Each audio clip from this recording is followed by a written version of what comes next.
free fall since this homestand started. They've got one more series to turn things around, and it's against the best team in the division. As bad as the Twins have been in August, the Tigers have been that good, and right now they've got control of the American League Central.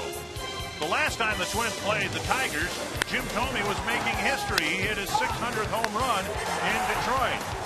But he's not in Minnesota anymore. He's in Cleveland, having been traded to the Indians yesterday.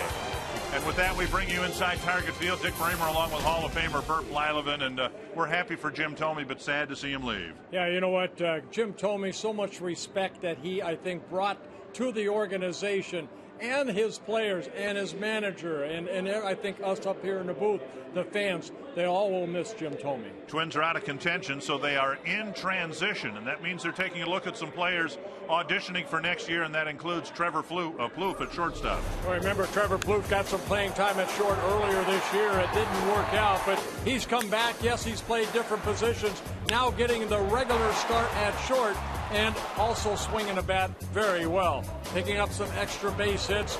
And Trevor Plouffe, hey, a position is yours if you want it, and you got to butt your tail in to get that job. Tigers went through that process last year, and they put a kid behind the plate, Alex Avila, who was a part-time catcher. This year, he's a full-time catcher. He's an all-star catcher, and he's not wearing down at all in August. Well, if anything, he's getting stronger. Alex Avila having a great month of August, hitting .418, 6 home runs. He's driven in 16 runs. This guy right here, not only great offense, but he's controlling a pretty good pitching staff right now. They say he's one of the best receivers in the game of baseball. Seems like Jim Thome was a part of this organization for more than a year and a half. When we get back, we'll get some reactions and some remembrances of Big Jim in a Twins uniform.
By your local Northland Ford dealers. Visit your local Northland Ford dealer or go to northlandford.com. And by Menards. Save big money on all your home improvement needs at Menards. Twins here at Target Field this weekend going to try to play the role of spoilers. They welcome the first-place Detroit Tigers to downtown Minneapolis for the first of 3 straight here on Fox Sports North. I'm Robbie Mikowski. Jim Thome has left his mark pretty much everywhere he's gone throughout Major League Baseball. His home run counter still hangs in center field here. He's left his mark on the field and off the field here with the Twins. And I grab a couple veteran teammates of his, starting with Michael Kadire, and asked, what impact did Jim Thome have on you as a teammate? I mean, he's a tremendous player, obviously, tremendous person. You know, it's an honor for me to be able to call him a teammate, a former teammate, and I just wish him well. He played the game for all the right reasons. He accomplished everything in his career, and you know, he could have retired a couple of years ago if he wanted to, but he just didn't want to miss being a part of a team and enjoying all the clubhouse camaraderie and everything else that goes along with it. And you know, we're glad that he came and gave us a couple of years of hitting home runs for us, and you know, we're all better for having played with him and for having known him, and you know, just see how he goes about his business, and hope we're all better for having played with him. And Jim Thome 0 for 1 in his first at-bat as a Cleveland Indian the second time around. We come back, it's Scott Diamond making his second start for the Minnesota Twins next on Fox Sports North.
Beautiful night again. The weather's been great. The baseball's been very poor for the Minnesota Twins. They need to play better baseball.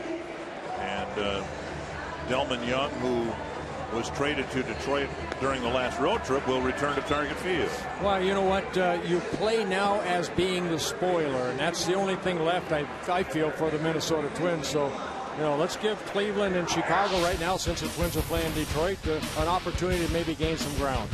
Here's the Menards batting order for the Tigers. Austin Jackson leading off, Maglio Ordonez, and then Delman Young, Miguel Cabrera, Victor Martinez, Alex Avila, Johnny Peralta, Ryan Rayburn, and Brandon Inge. That'll be Scott Diamond on the mound, making just his second major league start. He's replacing Anthony Swarzak, who was supposed to start tonight, who was replacing Nick Blackburn in the rotation. His other start coming in Cleveland. He lost that ball game 6-3, but pitched 6 pretty good innings. Quality start. Pounded foul, 2 strikes to Austin Jackson. Jackson not individually having the year that he had a year ago, but he's been the leadoff guy just about every day for the Tigers, and they're in first place now comfortably. And he strikes out Diamond with a whiff for the first out of the ball game. Always feel that the pitcher has the advantage, even though Diamond, you know, I mean, you don't know what he's featuring, and you know what, right there, good slow breaking ball, and Jackson a strikeout victim. Twins out on the field have Tassoni in left, Revere in center, Kadire in right, Valencia, Plouffe, Tolbert, Morneau, a change in the infield a couple hours before game time, and Drew Butera catching. Joe Mauer with his neck issue still not in the lineup. 1 strike now to Maglio Ordonez. Diamond, a left-hander, not overpowering, but straight over the top, just like that. That pitch clocked at 89. 1-1 to Ordonez. Bounce to short, backhanded by Plouffe. Perfect throw again. I don't know how many ground balls he's had in this second trial at short, 8 or 9, but every throw's been right on the money. Well, you know what? Hopefully Trevor Plouffe had a chance to talk to J.J. Hardy, because that was a J.J. Hardy play right there, straight over the top over the first base. Take a look right here. He sets himself up and throws a P over to Morneau for the second out. Well, here's Delman Young. And a strike. Diamond doing a good job throwing those. 7 pitches, 6 strikes. Again, the advantage pitcher if he can get ahead in the count. Good breaking ball there, a little slider. 2 strikes to Young.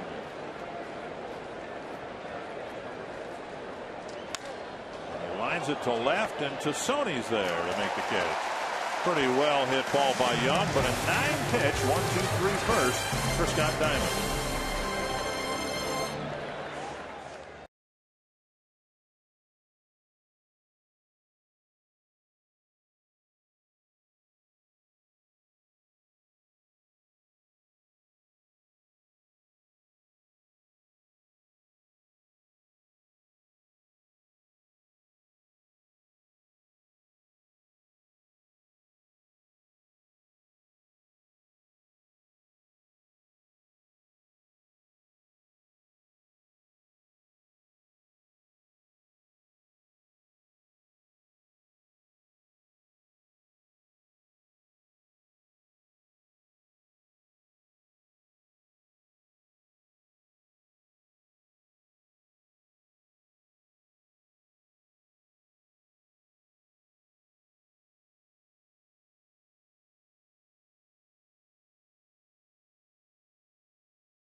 The corner of Cooper and Randall, right in front of the CenturyLink booth. And if you are a fan of Ron Gardenhire, why not let Gardy be a fan of yours today? They're giving these away at the CenturyLink booth, so stop by and get yours. How you doing, Gardy? You all right? Hot out here. Very nice, Marty. Well, Ron Gardenhire through it all has been able to keep his sense of humor. You have to. It hasn't been easy this year. It has not been easy for Gardy and his staff, but you know what? I mean, you've got, what, 32 games left? Let's play them hard. That's what Gardy wants. Play the games hard. Here's Ben Revere to lead things off against Rick Porcello. The first pitch up high. Revere, Plouffe, and Morneau in the first. Yeah, Porcello making his 25th start of the year and his 5th against the Twins. And Revere takes a strike, covers the inside corner.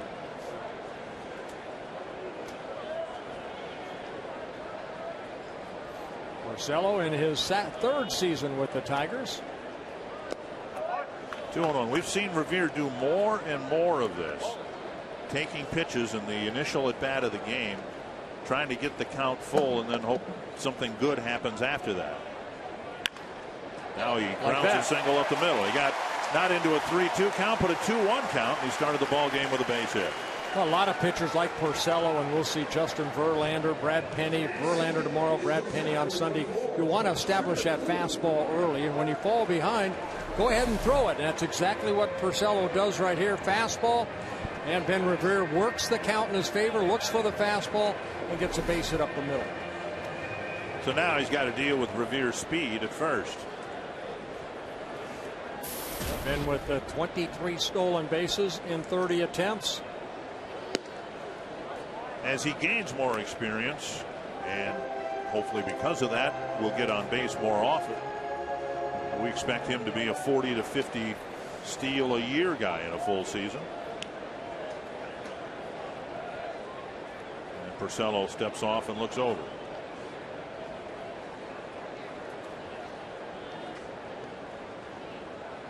Plouffe was originally scheduled to play second base with knee issue.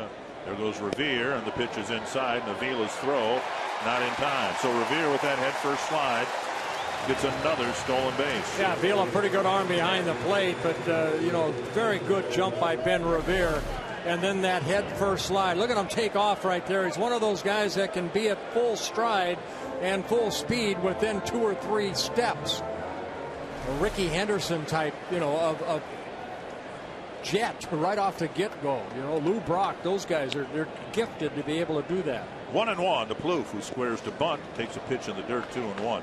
Going to say, even in slow motion, you can see Revere's quickness in his acceleration toward second base.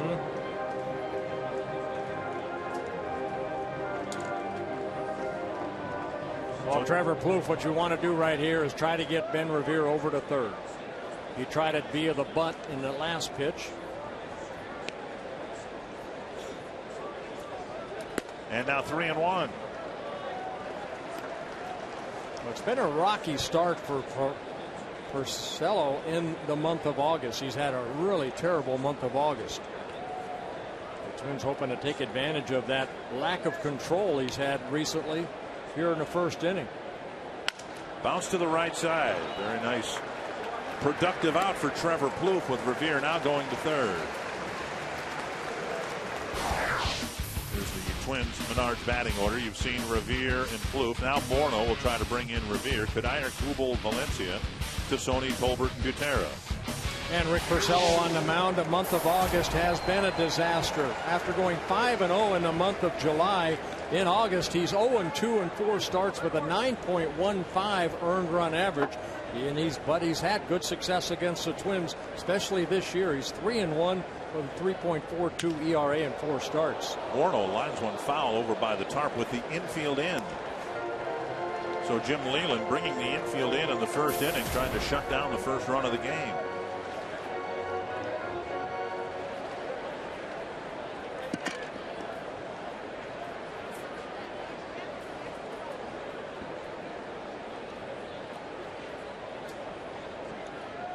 Inside, and it's 1-1. Morneau hasn't had much success against Porcello, but he does have 1 home run. Twins hit Porcello around a little bit in Detroit. 6 innings, 9 hits, 6 runs, only 4 earned. Yeah, 80 strikeouts for Porcello on 136 innings pitched. Breaking ball in the dirt, 2-1.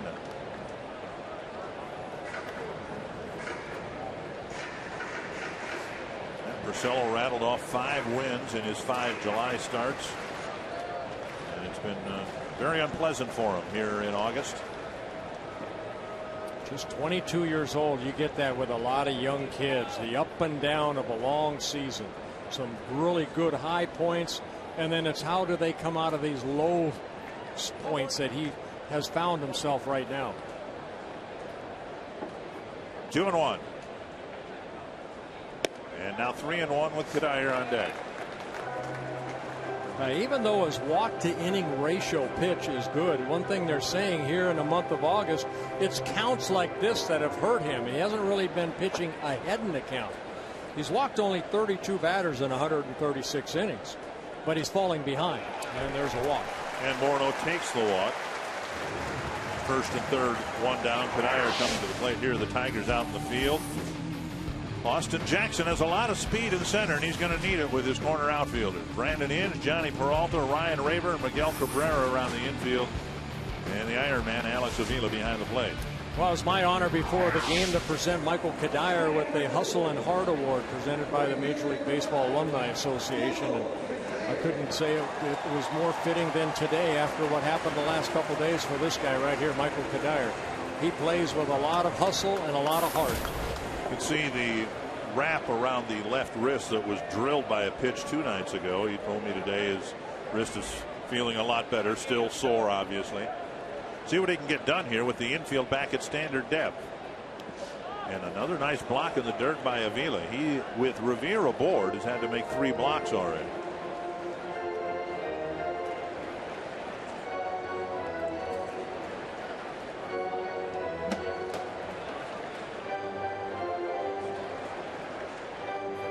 Cuddyer tied with Danny Valencia with 61 runs driven in on the year. Got a chance to add to that total. 1-0 to Cuddyer. Outside 2-0.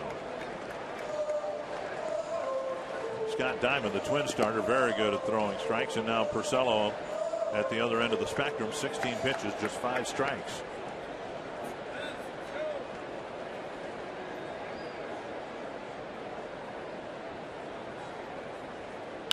Bounce to third. Inge fields a foul ball. Inge back at third base, struggling offensively to the point where they designated him for assignment. He accepted the assignment to the minor leagues and kept working on his game, started hitting, and now, as we suspected when we were in Detroit, going to go down through September now in a pennant race and into the playoffs, and I'd be very surprised if Brandon Inge isn't their third baseman. Right. The average is down. One other reason they optioned him down to AAA, designated for assignment, then optioned down. He hit well down there. Now he's back at the major league level. Another pounded ball, pounded foul, 2-2. Here's what happened to Cuddyer the other night early in the ball game. In the first inning, Jeremy Guthrie for the Orioles. Fastball inside, and see Cuddyer go down right on that left wrist, right there. It was the sound as much as anything else that I think convinced people it was going to be a long-term thing, and turns out it wasn't. 2-2 to Cuddyer. Got a piece of it to stay alive. Porcello came inside with a hard sinker.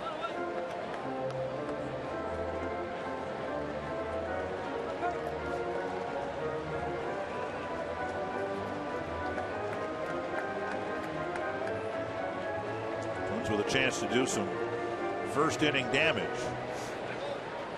Damage in any inning would be nice. The Twins have scored a total of 4 runs in their last 5 games at home. Yeah, they've had an advantage. They've had opportunities like this, Dick, in some of those ball games, but they have not taken advantage of it. They've been able to get that big hit. Full count with 1 out. Morneau doesn't run well. He might stay put at first. Revere at third. Kubel on deck. Morneau goes into the ground ball to short. Out there, and it's an inning-ending double play. So even though they sent the runner, Cuddyer wraps into a double play, and the threat goes away.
Brought to you by Pentair.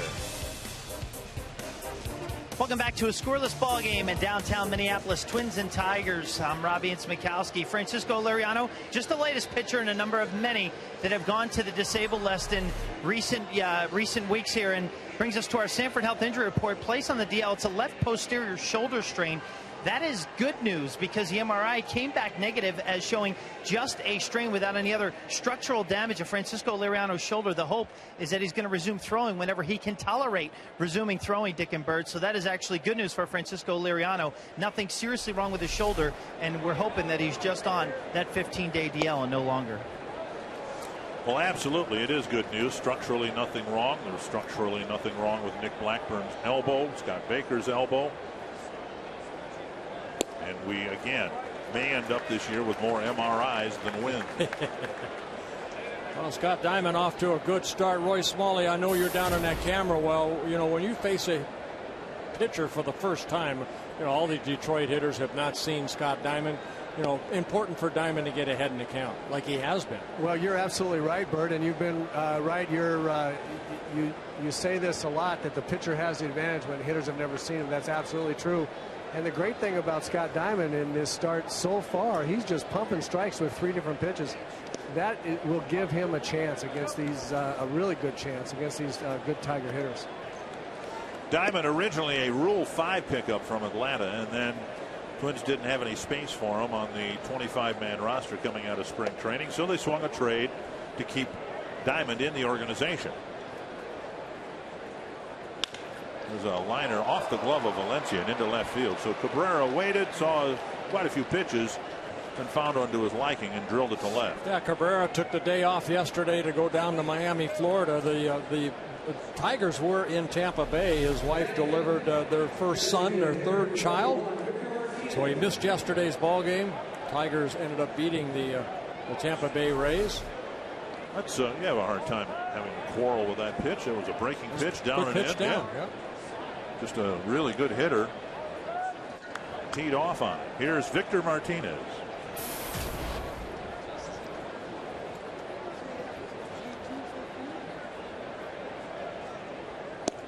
Down low, ball 1. The next 2 hitters are so critical for the Tigers' success to get to the playoffs, and then if they're to have any success once they get there. Martinez limited right now to DH duties. There's a little flare into center, and Revere with a diving non-catch. Looked like he trapped it, and then the ball rolled out of his glove and rolled, I guess he rolled past the ball. So it's a bloop single despite a great effort by Revere. Yeah, it was a first base umpire that said that Revere trapped it. Now, Alan Porter, the second base umpire, you know, he's watching the runner, but right here, it's Dreckman a win go, and you can see it bounce behind him. And that's what Dreckman right away said no. And Dyer gets it back in. So now first and second. Nobody out. Great effort right there, though. And here is Alex Avila. Martinez was signed to be a backup to Avila, but because Martinez has a bad knee, he not only can't catch, he can't play first base. And so Avila has had to be an Iron Man behind the plate. Strike 1. Now, you mentioned Cabrera took a day off. He took a day off on paternity leave. So the Tigers were able to call up for 1 day and 1 day only another catcher, and they actually sat Alex Avila and gave him a day off after get this, he caught every inning of 18 straight games. Yeah, it was an Omir Santos caught yesterday for the Tigers. And then he was optioned out when Cabrera came back and joined the ball club. 2 strikes to Avila. And they keep waiting for Avila to wear down because this is his first year as an everyday catcher. And I mean now an everyday catcher in the big leagues, and instead he's been the hottest hitter in the American League in August. He's blocked by Buterin. It's 1-2.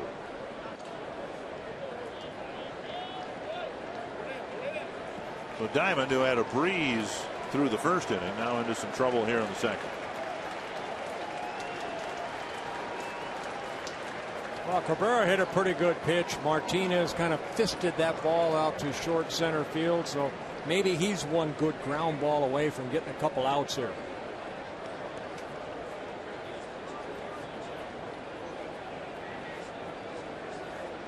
Avila's hit into 8 double plays.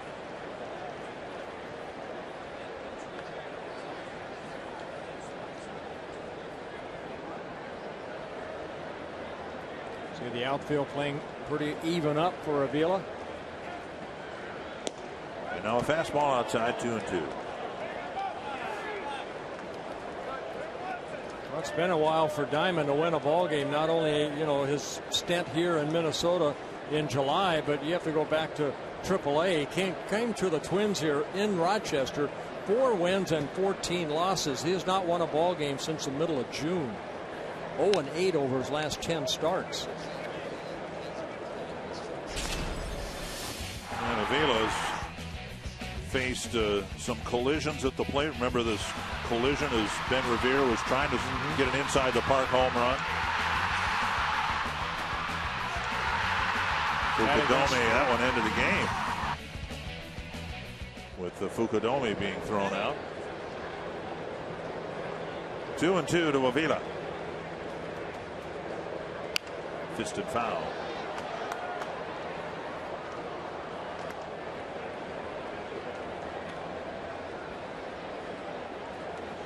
Diamond, who on just 10 pitches got 3 outs, is looking for his first out of the second, having thrown a dozen pitches. Another Canadian on the team, Justin Morneau, Rene Tassoni, now Scott Diamond, born in Ontario, Canada. Another 2-2.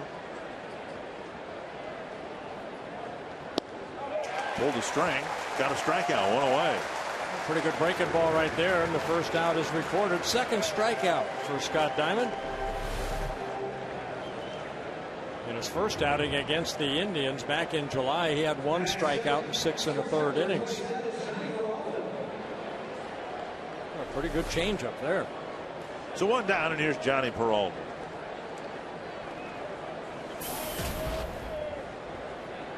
You can see his numbers against the Twins. 18 home runs on the season, and 5 of them against Minnesota. And a breaking pitch got the corner of the plate.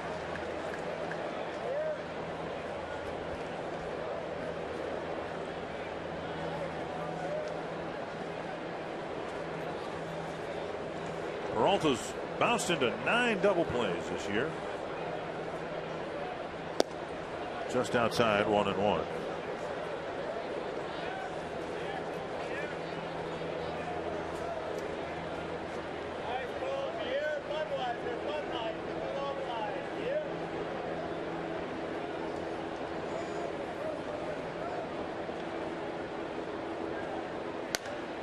Foul. Tom Brookins behind has Tommy to jump. Brookins.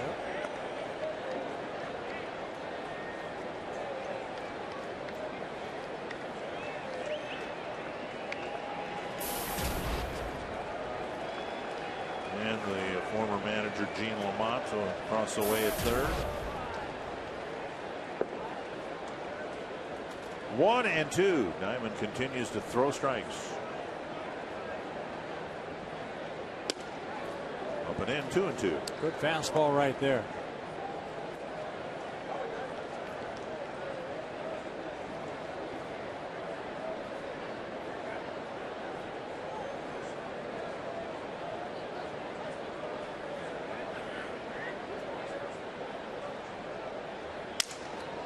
A little pop-up infield fly rules called, and Peralta's retired, out number 2. That'll bring up Ryan Rayburn. Well, sometimes hitters, again, you jam yourself, and that's what it looked like that Peralta did right here. Little breaking ball. The ball popped up for an infield fly rule, second out of the inning. And now Rayburn, and if Diamond can get him and strand a couple of base runners to open the inning with singles, this will be a more impressive inning than the first inning when he went 1-2-3. And he's leaving some breaking pitches up, but he's throwing them over the plate. Yeah, 7 for 8 so far and strike 1 to the hitter. So doing a good job of getting ahead.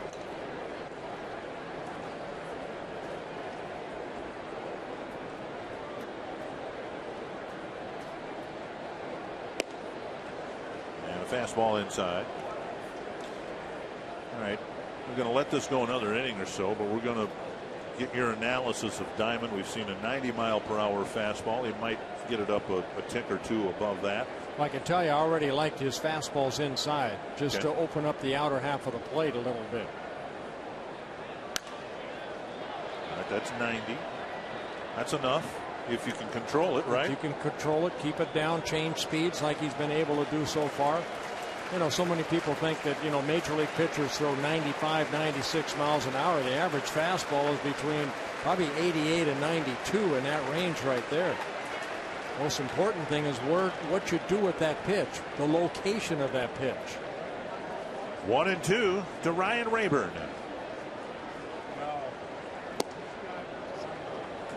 Again, 90, but low, 2-2. Roy Smalley, you faced a lot of hitters. Of course, Nolan Ryan, he can blow you away. But most pitchers in general, Roy, I mean, they're not going to overpower you. They're just going to hit their spots.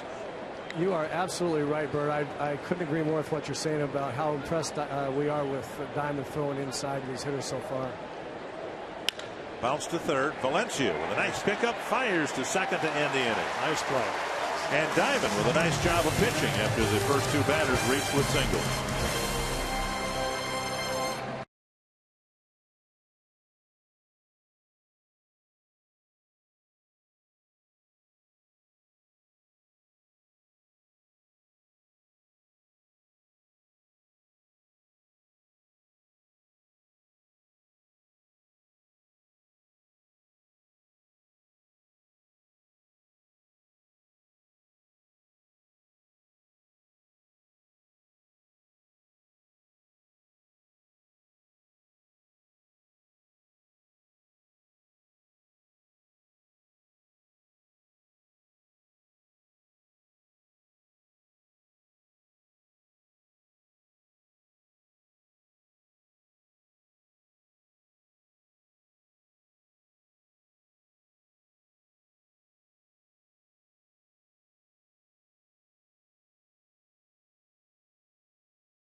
Explore Minnesota. Visit exploreminnesota.com to plan your next Minnesota vacation today. Beautiful Mississippi River and bluffs surrounding Winona, Minnesota, one of the most beautiful towns, cities in Minnesota. The bluffs rise 500 feet over the river. And the big summer celebration. Seems like every town has a big summer celebration. Steamboat Days in mid-June. And Winona, also known as the stained glass capital of the United States. Here's Jason Kubel, and he takes inside, ball one. Kubel, Valencia, and Tassoni to face Rick Porcello, who was in a little bit of a jam in the first inning, but he got a big double play ball to get out of it. 2-0. Jason Kubel still with the Twins. With Jim Thome going yesterday, the Twins had until noon today Central Time to complete a trade with the team that claimed Jason, reportedly the Chicago White Sox, and I for one am glad they didn't do that. Well, you know what, Kubel himself, you know, he knew over the last week or so that he may be put on waivers, and you know, a lot of people think, wow, that shouldn't bother him. Well, sometimes it does. You know, you come to the ballpark, you wonder, you hear, and you pick up a paper, you read about it.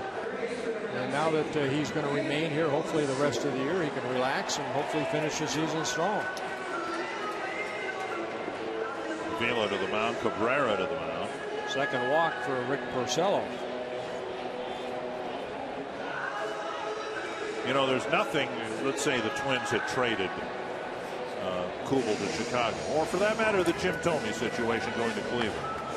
If Jim decides to play next year, there's nothing that says he can't come back to the Twins. That's a decision that the Twins and Jim Thome would have to make. In Jason's case, he could have been traded and come right back with the Twins next spring because he's a free agent.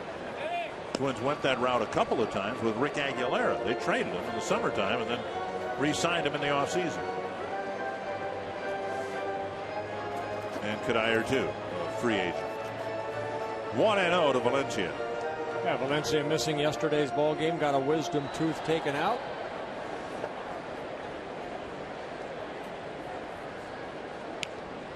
Marcelo right now all over the place. Missing again. First 6 pitches of the second inning have missed. And here comes Jeff Jones, a pitching coach.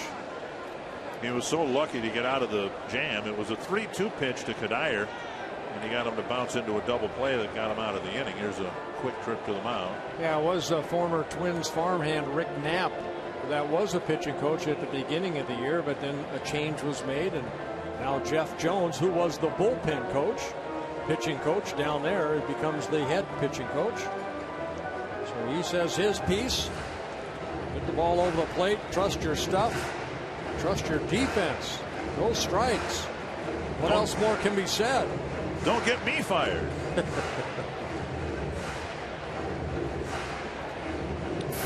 2-0 to Valencia.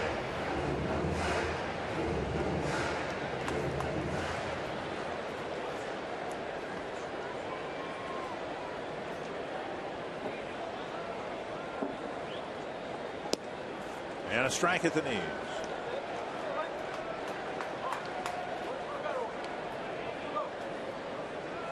Marcelo just 22 years old again in his 3rd season with the Tigers. This is his 83rd major league start. 35 wins, 29 losses. And now low, 3-1.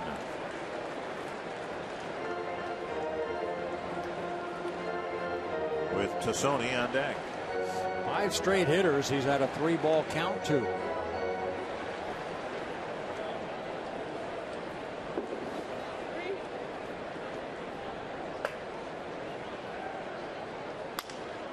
And now 3-2.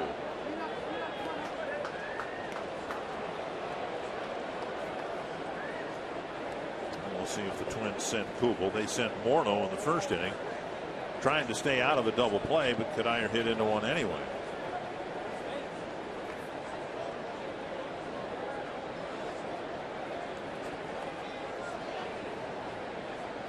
Kubel goes, and the pitch lifted foul.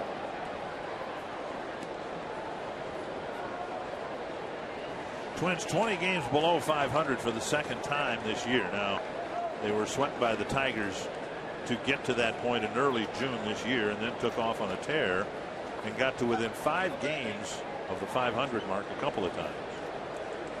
But the bottom has dropped out in August.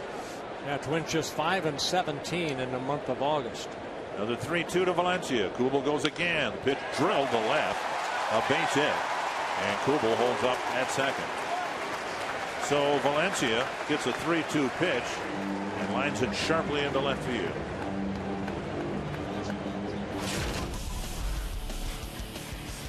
And Rene Tassoni earlier this year with a home run against Rick Marcello. Yeah, that back on May 10th here in Minnesota, his first major league home run.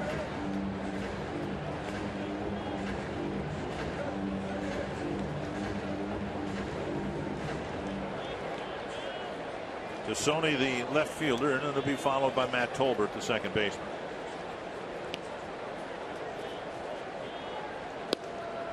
Strike at the knees.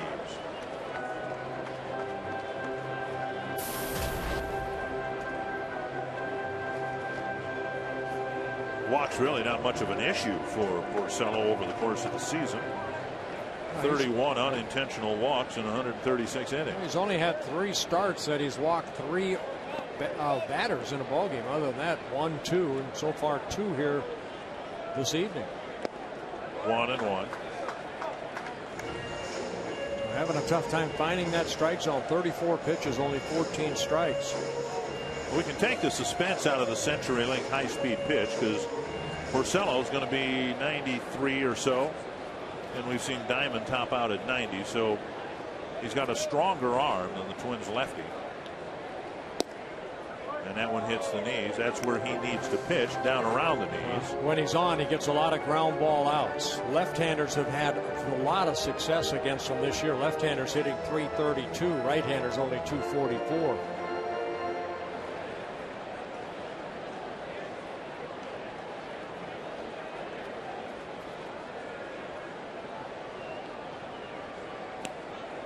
One and two. Tony checks, and it's 2-2.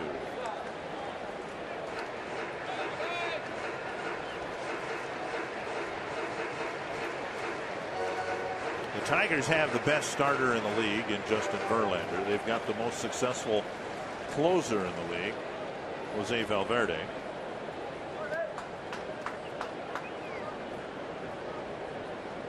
Out, and Tassoni's hit by a pitch. And he stops to look at Gary Darling and says, no. And now here comes Jim Leland because he heard what I heard, something very solid like the knob of the bat that got hit. Well, Leland got the answer he wanted right there, and then marches back to the dugout. Take a look at the pitch right here. Nope, right off the knuckles. Yep. So they're loaded up, nobody out for Matt Tolbert. 8th hit batsman for Porcello on the season.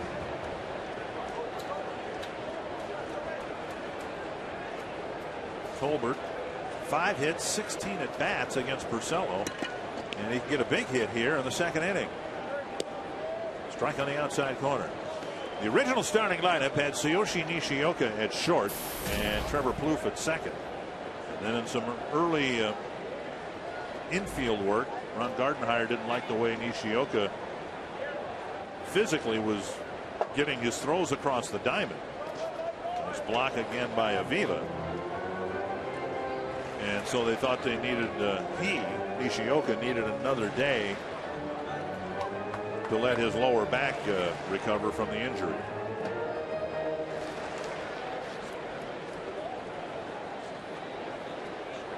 One and one to Tolbert.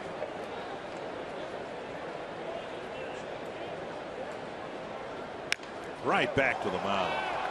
Porcello out there, and the throw to first, another double play, 2 out. If it's a double play anywhere else in the infield, the Twins at least get a run. And Tolbert sends it meekly back to the mound. Yeah, fastball in. Tolbert jams himself right to Porcello. He throws over to Avila, and Avila's strong throw over to Cabrera to complete the double play. So another opportunity for the Twins to score a run. And they hit into their second double play. Here's Butera.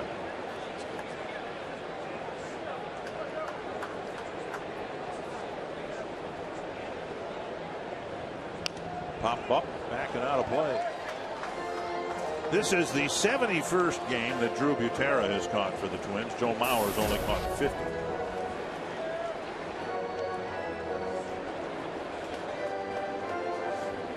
And anytime you've got a starter considered the best at his position, that's pulled foul, and Valencia takes a seat. Whether it's a second baseman, a left fielder, if your backup is playing more than the starter is, that's not good. That's not good, particularly when we're talking about a catcher. Yeah, we're talking about a guy that's a .320 career hitter compared to Drew Butera, who's right around 200. 2 quick strikes to Butera. Porcello, one good pitch away from getting out of another jam in the second inning. Up and away.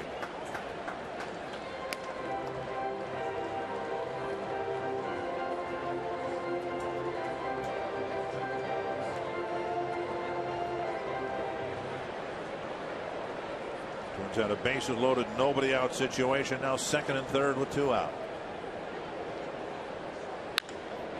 Base hit right field. Kubel score, or Valencia scores. And Tassoni held at third, so 1 run comes in. with Butera shooting it the other way. Well, it seems like a long time since the Twins got a big 2-out hit, and Drew Butera got a pitch up and just went with it. Picks up his 17th RBI of the year. And Ordonez in right field, not playing very deep. So Butera kind of just hitting that ball into short right field. Ordonez does a good job of charging that ball. And Valencia scores the first run and keeps Tassoni at third base. 17th run batted in for Butera. And here is Ben Revere, single to center to start the ball game for the Twins. Up and in, ball one. First time through the order, and Porcello has retired 3 batters. He's given up 3 hits, walked 2, and hit a batter. In a word, he's been awful, but he's only behind 1-0.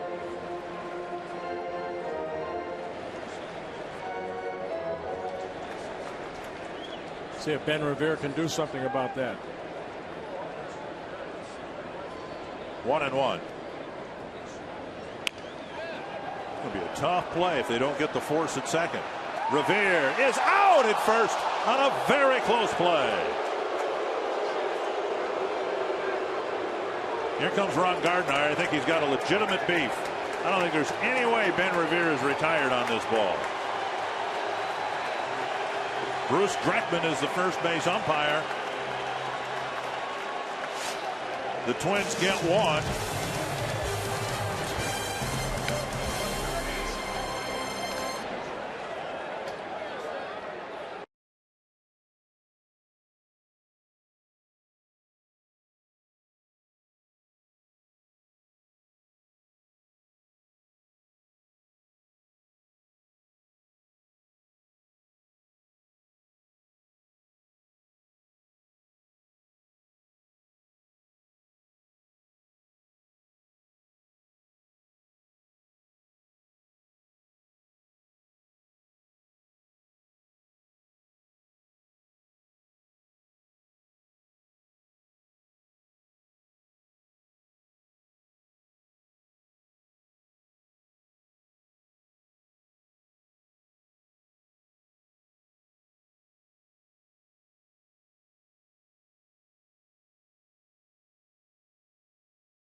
Presented by Miller High Life. We'll be broadcasting live from the Minnesota State Fair. Join members of the 147th Attack Battalion at the Minnesota National Guard booth located on the west side of the 4-H building.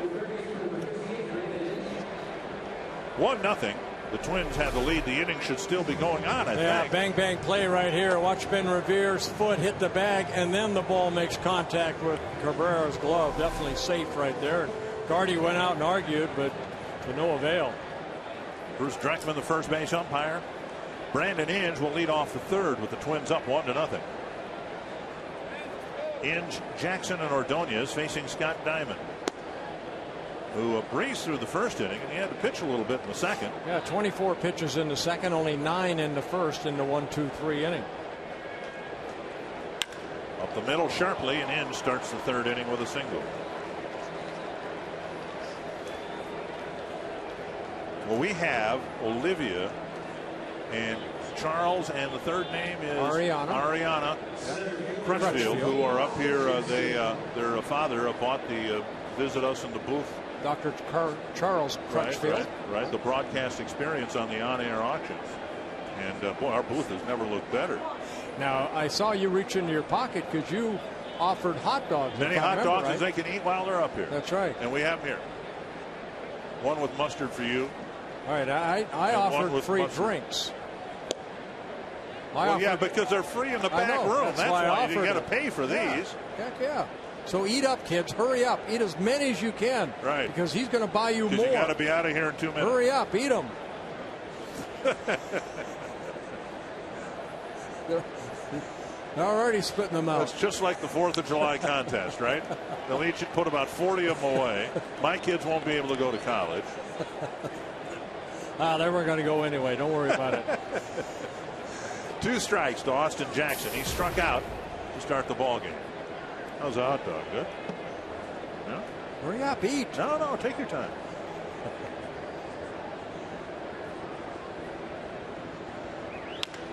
And a soft liner over the head of Plouffe, and the 3rd inning begins as the 2nd inning did with a pair of singles. Well, Jackson right there seemed to keep his hands back really nice, even though it looked like his lower part of his body kind of gave. Let's take a look at the pitch. Something off speed and then just reaching out. Kept his hands back nice. And even though the pitch was down, he just kind of served it into left field. 1st and 2nd, nobody out. Diamond pitched out of this mess in the 2nd inning. You'll see if he can get Ordonez here. Boy, Smalley, good piece of hitting right there by Jackson. That was textbook when you're fooled on a breaking ball. It really was, Bert. Lifted to right toward the corner. Kubel with the catch, turns and fires. In will advance. And Kubel's throw appropriately thrown to second. Excuse me, Michael Kanier. I beg your pardon. Yeah, keeps the double play in order. Ordonez hitting it far enough to allow Inge to tag up, but then keeps Jackson at first base. That'll bring up Delman Young. Since coming over to the Tigers, he's hit the ball well. He has bounced into 2 double plays, and we trust he will again before the end of the season. This would be a good time for him to do that. Line to left his first time up.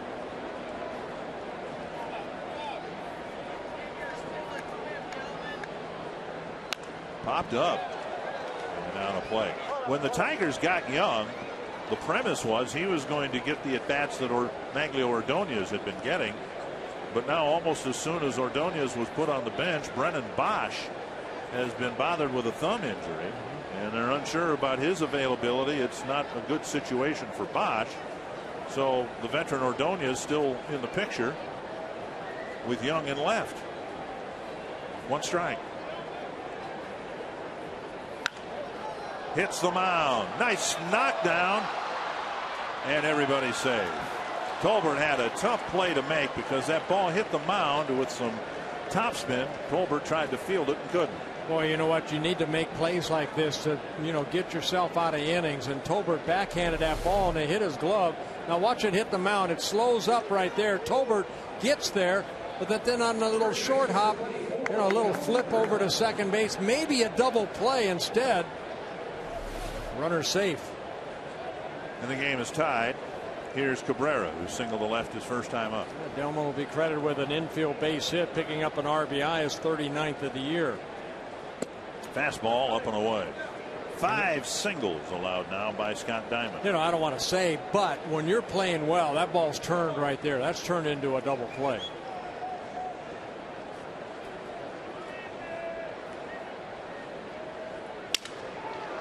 The base hit to left. Jackson around third. He'll be held.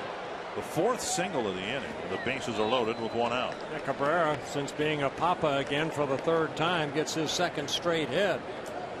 Now Tassoni does a good job of charging the ball. We saw Ordonez in the bottom of the 2nd inning charge the ball off of Butera's bat.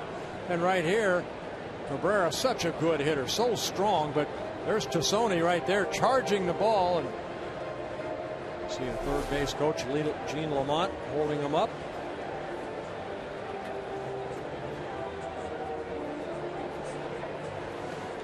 Well, now Victor Martinez will hit.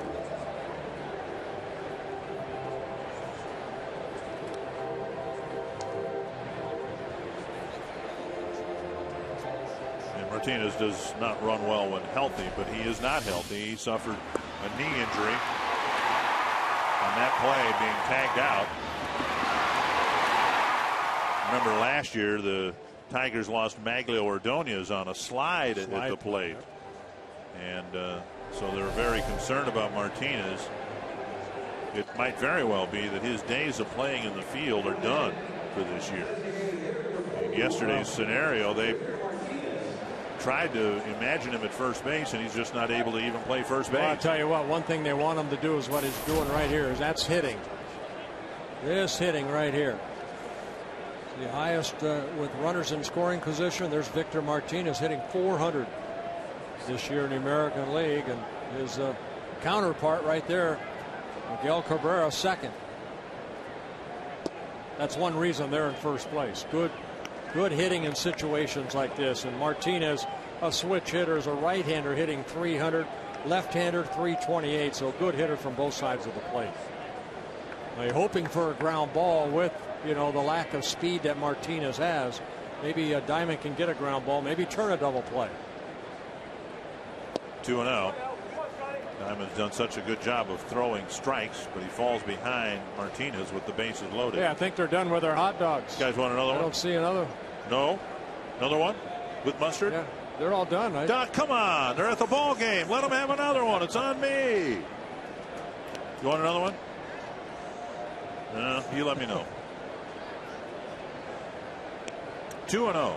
I'll get them the free drinks between innings. Awfully nice of you. Here's a drive to right. Kadir with the catch. Another run's going to score. And a sacrifice fly off the bat of Martinez makes it a 2-1 ball game. And Martinez credited with that RBI, his 71st of the year.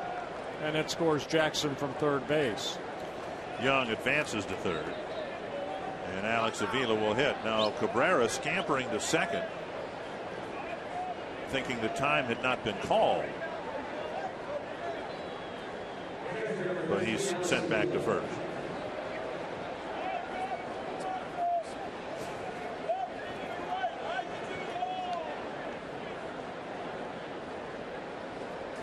So the Tigers come up with a pair so far here in the third, and Avila struck out his first time up. Will hit with runners at first and third and 2 down.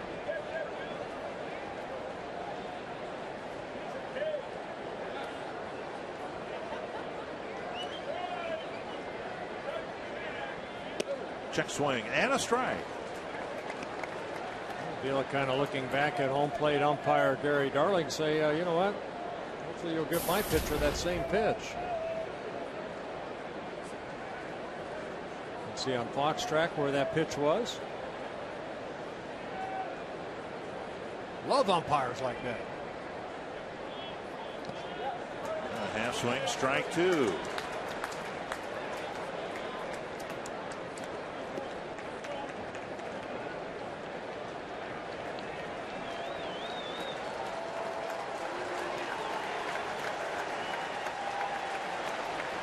Diamond's given up 4 hits, a couple of runs. Trying to get Avila here and keep this a 2-1 ball game.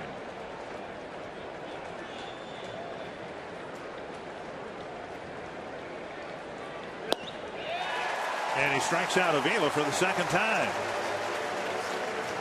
Twins went into the inning leading by a run, but go to the bottom of the inning down a run.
Scott Diamond. The Twins have had threats and have gotten only one run against Rick Porcello so far.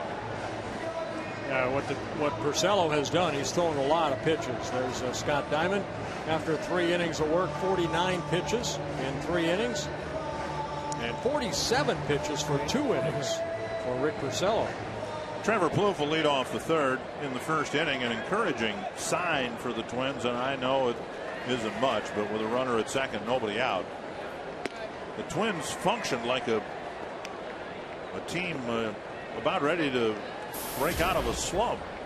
Revere was at second. Plouffe pushed a ground ball to the right side, did what he was at the minimum expected to do, and now he grounds a single to left. And the Twins get their leadoff man for the third straight inning. But unfortunately, the Twins did not score in the first inning. Fox Sports North honors military members and their families with Operation Home Base, presented by Miller High Life. Give a veteran a piece of the High Life. Join us Sundays for special Operation Home Base broadcasts. Sunday will be at the National Guard booth at the Minnesota State Fair. And show your support for the military by logging on to foxsportsnorth.com. Click the Joining Forces logo to send your message of thanks. Yeah, one thing, Trevor Plouffe having a very good homestand, and here we go again. Third double play off the bat of a Twins batter. Porcello has gotten ground balls when he needs them. Well, he's posting almost 2 ground balls to every fly ball out so far this year. And that sinker, it's a ground ball. And 4-6-3 double play. Michael Kadire bounced into one that ended the first inning. The 3-2 pitch. Twins had runners at first and third, 1 out. Porcello got Kadire to ground out to Peralta, who started the double play. Porcello a little mixed up. He was going into the stretch. Yeah, there they are right there. More ground ball outs than fly ball outs. He's so used to pitching out of the stretch. With the bases empty, he started to go into the stretch. Maybe he anticipated Kadire getting a hit right here, so he'd work on his stretch position. 1 strike to Kadire. Off the end of the bat. 2 strikes. Twins baseball brought to you in Sony high definition.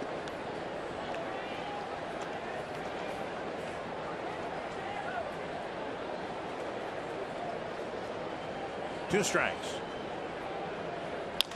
Another ground ball left side. Peralta fires on the run, on target. Kadire retired. Twins get a leadoff single, but send just 3 men to the plate.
Each and every day. And special shout out to my nephews, Marshall and Alex Little, who are serving overseas at this time. God bless you all, and may you return home safely. Thank you, Steve Little. The Tigers with a 2-1 lead. Johnny Peralta, Ryan Rayburn, Brandon Inge scheduled to hit.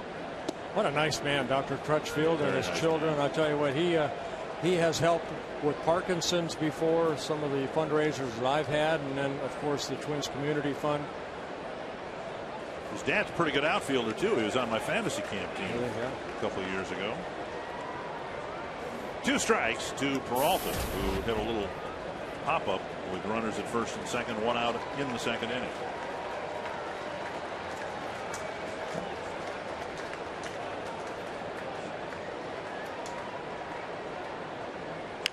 Bounced foul.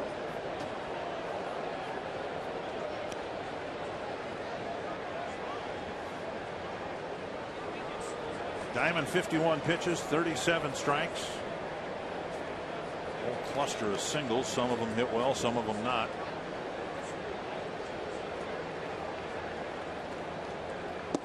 And now down and away, 1 and 2. Well, you can see he's a pitcher that has to change speeds, that needs to hit his spot. So, you know, again, all the pitches haven't been right down the middle of the plate. And that's what we've seen from some of the starters for the Twins as of late. Pretty good pitch right there. 2 hopper to Valencia, 1 away. He took something off that pitch right there. Had Peralta out front to get that ground ball out. He almost looked like he turned this ball over a little bit. Watch Diamond again. Oh, straight over the top. Good location. Outdoor enthusiasts, Fox Sports North Outdoors is your home for the best outdoor programming Saturday and Sunday mornings. You can get up at 6 in the morning and watch it tomorrow, or 8 in the morning on Sunday. Fox Sports North Outdoors presented by Menard. That's down the line past Valencia, and Rayburn has a 1-out hit, and he's going to try for 2, and he's thrown out. Good throw by Rene Tassoni to Tolbert on 1 hop, 2 away. Well, we saw Tassoni last inning come charging in on a ball that kept Jackson at third base, and here Tassoni hustling over there, and then all in one motion able to put something behind that ball to get the sliding Rayburn at second base. So Rayburn jumping on that first pitch. Danny Valencia dives for it. It gets underneath his glove, but there's Tassoni hustling after that ball, gets behind it very nicely. Good strong 1-hop throw to Tolbert, and Tolbert applies the tag. 2 down. Here's Inge. There's a strike.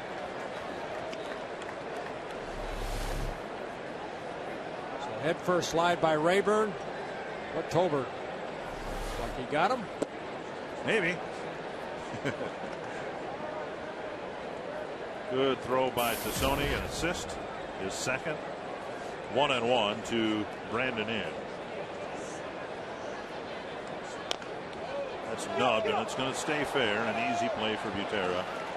9 pitches. Scott Diamond with a much better 4th inning.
by Grand Casino. The best stories start here. By AT&T. And by Miller High Life. Miller High Life is proud to sponsor Operation Home Base. Give a veteran a piece of the High Life. Jason Kubel leading off the fourth for the Twins against Rick Porcello, taking strike one. And now a ball. I don't know about logic, but it defies mathematical odds. Porcello has faced 13 batters, retired only 6. And yet has given up just 1 run because he's gotten 3 double play ground balls. Shades of Carlos Silva. Remember, Carlos Silva pitched that shutout against the Angels, had 6 double plays turned behind him. Line foul, 2-2. Window Concepts, window of opportunity, and Jason Kubel, one of several Twins hitters who's done well against Porcello. Pretty good average right there, 12 hits and 28 at bats for Jason Kubel. And a called strike. Kubel out on strikes. First out of the 4th inning. First time that Porcello's gotten a leadoff batter. And first strikeout for Porcello. Kubel does not like the call. The Avila sitting inside. That's a pretty good pitch. Yeah, it looked like it had enough of the plate. That ball came back a little bit. Here's Valencia. Singled, scored the Twins run in the 2nd inning.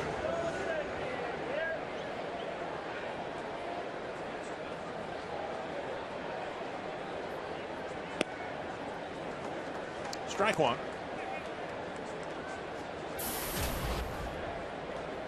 Well, we've seen this before in that Baltimore series. You know, the starting staff for the Orioles, they all pitched great, but early in a ball game, in two of those 4 ball games, they had the starters on the ropes. A big hit would have, maybe opened up the ball game, given the Twin starters some room, runs to work with. But again, here, Porcello, the Twins had him, maybe in the first couple innings, but he worked out of it. And with 2 strikes, Valencia dumps a single to left, his 2nd hit. And that'll bring up Tassone. Oh, we saw Jackson earlier in the ball game, kind of keep his hands back, and right here, Danny did the same thing. Good piece of hitting, Roy Smalley. Really good hitting by Danny there. Your lower body does have to get yourself started when you're hitting. You just don't have enough time to do it any other way. But the key is to keep those hands back and not commit them. And then you have a chance to hit just about any speed. He was fooled a little bit, but kept him back, was able to get a base hit. Here's Tassone, and he lifts it foul and out of play. Hey, Roy, since you're on, we're left looking at the center field camera. You got a sinker baller like Porcello. And what's it like if you're in the batter's box? You got a guy who throws a heavy ball, they call it, a sinker. And we can maybe see it sink a little bit from the center field camera, but what's it look like coming in at a hitter? He's throwing it. He's throwing some pretty hard sink right now. Those balls that have been hit on the ground. That's down the line, but foul. And it's not so much that it's sinking a lot, but he's throwing it hard. When you throw a sinker 90, 91, 92 miles an hour, it doesn't take a whole lot of sink to be very, very effective. It gets the hitter in a hurry because he's throwing it up there pretty well, and then the ball just gets to the bottom of the bat a little bit. The only thing that you can do in that situation is just recognize that his ball's going to sink and make the ball be at least thigh high. And you have to take some close pitches on a sinker. Well, you see what Tassone's looking at right here from Porcello. 2 strikes. Half swing, I think he went. Yep, he's gone, 2 away. Porcello picking up his 2nd strikeout. He started looking for the sinker, and then he dropped that little hard slider down and in.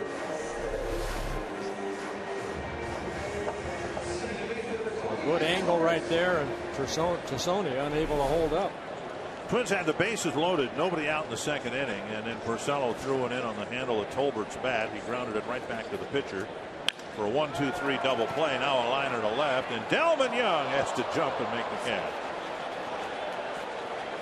Another hit for the Twins, but they're down a run as we head to the 5th.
We hope you will stop by our brand new Fox Sports North building, where, as always, you can record a sports update. Parker and Lori just finished with that. How fun was that?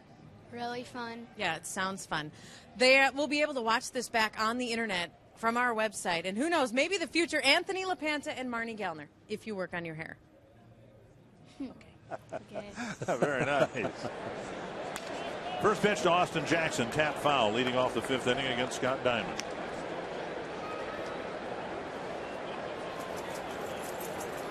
Well, Diamond needed only 9 pitches to retire the Tigers in the top of the 4th inning. See how he does here in the 5th. 1-1. Jackson singled and scored in the 3rd. Tigers got their 2 runs in the 3rd inning.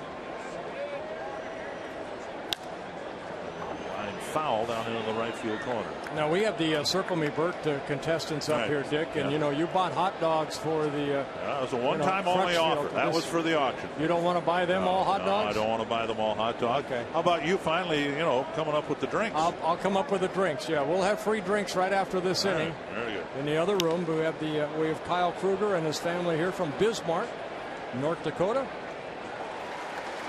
So welcome to the booth. You can ask a question online at carsoup.com/baseball. Elsie Osborne from Madelia.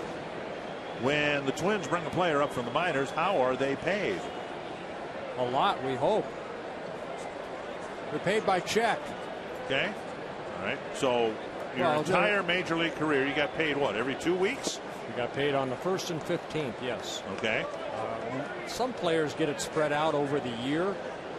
But most of the players, like, say Ben Revere, for example, he may have signed a minor league contract. But then when he got called up, I believe the minimum is just over $400,000 now. Then wherever he came up, he would get prorated major league money from that day on. Right. Now, if he was ever sent back down to the minor leagues, kind of what Scott Diamond's gone through, then he would get minor league pay again. All right, now how does it work? I really don't know. The kid catcher that the Tigers called up for one game. He got the major league minimum prorated for 1 day, and then they sent him back to Toledo. Yeah, Santos. That's terrible. But he was up, I think, 2 other times. So look at that. That's 3 days. 3 times 3 days at $400,000, which it's $400,000 divided by 180 days times 3. Right. Thank you, Roy. That's okay. All right. You went to USC. You figure it out. And it's California math. See. 2 down here in the 5th inning. Delvin Young, 1 for 2 today. He's driven in 1 of the Tiger runs.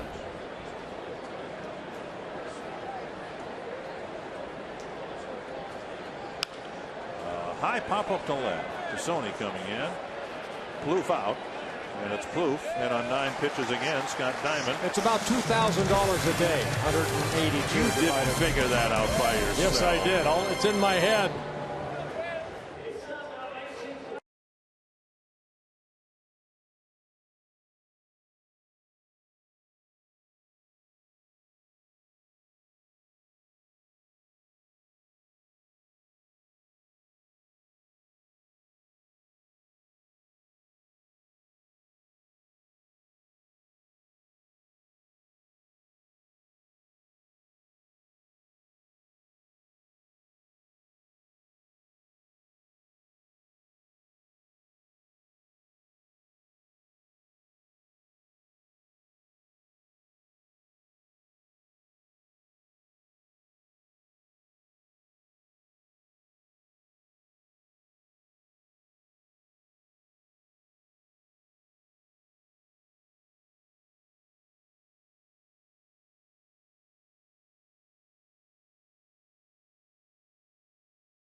I'm Robbie Mikowski, and I'm in the Minnesota State Lottery Winner Circle. And I've got $100 in Minnesota State Lottery tickets for Denise right here. And Denise, celebrating being cancer-free now since February, Bert. That is great news, a breast cancer survivor. What I want to know is, how did you make a sign this big? Gene made it. Oh, Gene. So you just give all the credit to Gene. You're on TV. You get your chance from Faribault, Minnesota, and this happens. You give him the credit. Oh, yeah, he did it. And indeed, you're celebrating tonight being cancer-free, enjoying yourself? Yes, I am, very much. Congratulations. You've been circled by Bert. Anything you have for him? Oh, thank you, Bert. Well, thank you, and you were here by Circle. Congratulations, young lady. One strike to Butera. Now a pop up to third. Inge coming in right up the line, making the catch, and Butera, who drove in the lone Twins run so far, pops up to start the fifth inning. Pepsi Max in-game box score, and the Twins getting some hits. They just haven't been very efficient with them. Now they've gotten a couple walks. They've let some men on base, three double plays they've hit into, 5 hits, all singles. And Butera's RBI single. Again, the Twins having a tough time putting runs on the board. And within that, really not a very high percentage of extra base hits. The hits they've gotten have been singles, and almost need 3 of those to score a run. So we'll see what Revere can do. Shows bunt, takes a strike.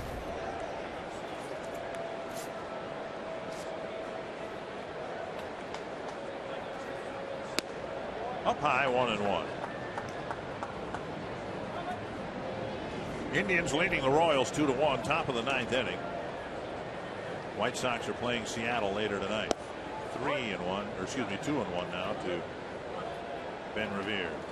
Jim Thome hitless in his first game with the Cleveland Indians. Hitting cleanup, hoping to provide a spark for the Indians in the hopes they can catch the Tigers. 3-1. Revere singled, stole second, was left at third in the first inning. Well, with Travis Hafner out on the disabled list, it allowed Jim Thome to get some at-bats. And Revere draws a walk. 3rd walk for Rick Porcello. That tying a season high in walks in a ball game. You can get involved in our broadcast by voting for the Arby's Value Player of the Game. That's the word value, followed by a space in the player's name to short code 234-234. In the first inning, with nobody out, Revere reached and stole on the first pitch. Let's see what the Twins have him do and when in the Plouffe at bat here in the 5th inning. Not on the first pitch. It's taken for a strike. Right. One thing we've seen from Porcello is that he does have that high leg kick. He doesn't utilize that slide step in any way, shape, or form. Yeah, that's what I was just going to say, Bert. I really don't think he has any defense against Ben Revere stealing if he continues to pick that leg up like that. The only defense that he has is for Jim Leland to choose the correct pitch to pitch out on. But if he picks that leg up and Ben Revere runs on that, I don't think they have any chance. You're probably at home saying, what's the big difference? I mean, another quick throw, Revere gets back. But, if you utilize that slide step, it may take 1 or 2 steps away from Ben Revere trying to steal second base, where if you have that high leg kick that, say, goes above the belt, where Porcello usually gets that left leg, that might allow him 1 or 2 extra steps. Yeah, they've got the watch on him, the stopwatch on him, on all pitchers, and if it takes them more than 1.5 seconds to get the ball to plate from the time of his first move till he gets to the plate, they're going to be running. That leg kick could be 1.5, 1.6, 1.7, a slide step down around 1.3. That's the difference.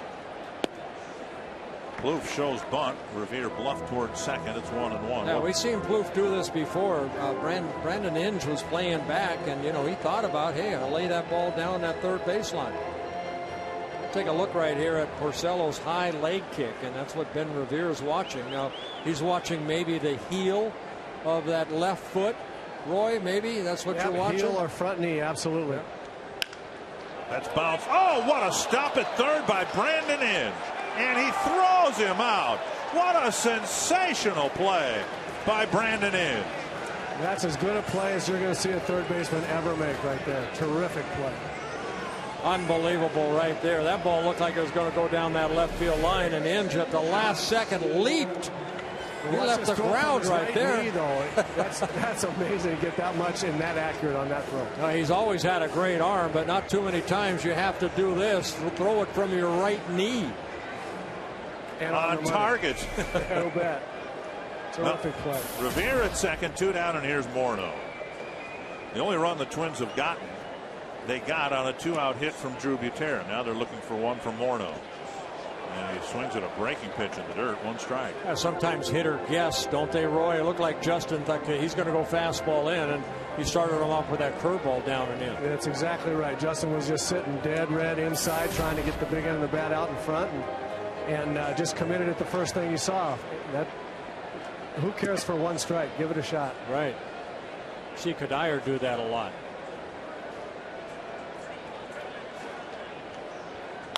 A high fly to right center field. Jackson with the catch to end the inning.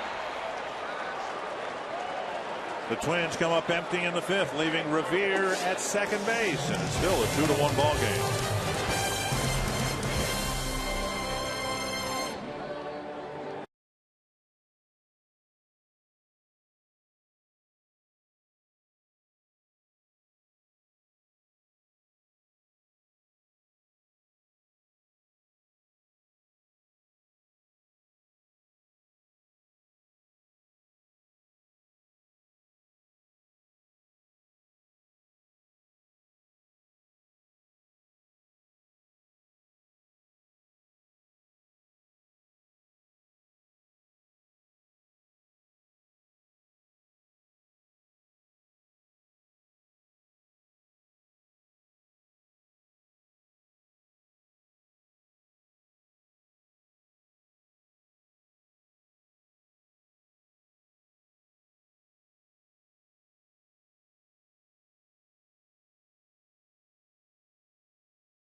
For game 2 of the series tomorrow, will still not a drop of rain in sight. High pressure still dominating across the Midwest and Great Lakes area. So not only are we expecting mostly sunny skies, but a nice comfortable first pitch temperature at 76.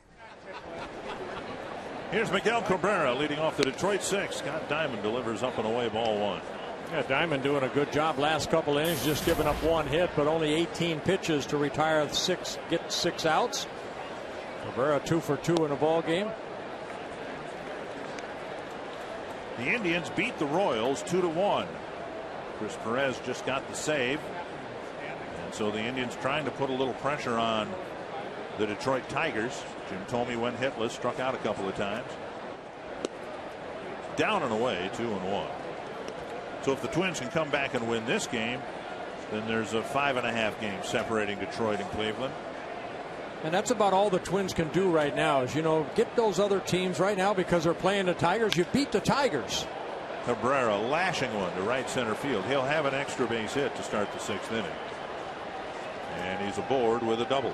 You see the strength right there of Cabrera. Just keeps those hands back. And, Roy and I were talking about, keeping the lower part of your body is your foundation. But my goodness, boy, he is so strong and such a great hitter. And look at this, though, Bird. Look how he stays in the middle of the diamond with his body. He doesn't try to pull it. He just tries to hit it as hard as he can to center field and let the pitch determine where the big end of the bat has to go. When you're that strong and you have that kind of hitting mechanics, it's almost unfair. Yeah, it's fun to manage, too. You see Jim Leland there. Yep. Jimmy says, man, do I like having that guy. Here's Victor Martinez, drove in the deciding run, or the go-ahead run, the difference-making run with a fly ball his last time up. 1 strike. You know what some of the Tiger players have told me over the years too about Miguel Cabrera. Not only has he got all that talent and has the ability to hit the ball to, all over the ballpark, but they say he's really, really good at guessing, at looking for certain pitches and figuring out what kind of pitch he's going to get. Bouncer to short. That kind of skips to Plouffe. And Cabrera stuck at second base, 1-1.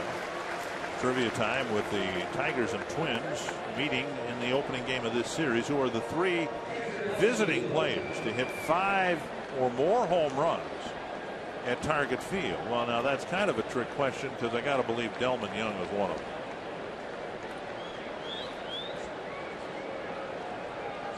He's a visiting player. He must have hit 5 or more home runs here. Oh, hit by visiting players. Okay. All right. Told you it was a trick question. I got tricked. Bobbled by Tolbert, firing, and not in time. And now Cabrera almost strays too far from third base. So Tolbert knocked it down, couldn't get the out. First and third, 1 away. Yeah, Vila get an infield base hit, and Cabrera rounded the bag at third. Justin very dangerously has to go and try to keep his foot on the bag and go up that first baseline, and Avila right over his back. It's Tolbert from his knees, and Justin right there able to get the ball in the glove, and Cabrera rounded third. A couple of times we've seen that ball kind of get clanked by Tolbert out of that glove. The heel of his glove again. Came up and hit him in the nose. So first and third, 1 out. Now Diamond would love to get a double play grounder. The Twins have hit into 3 of them. See if they can turn one. Fastball just off the corner, ball 1.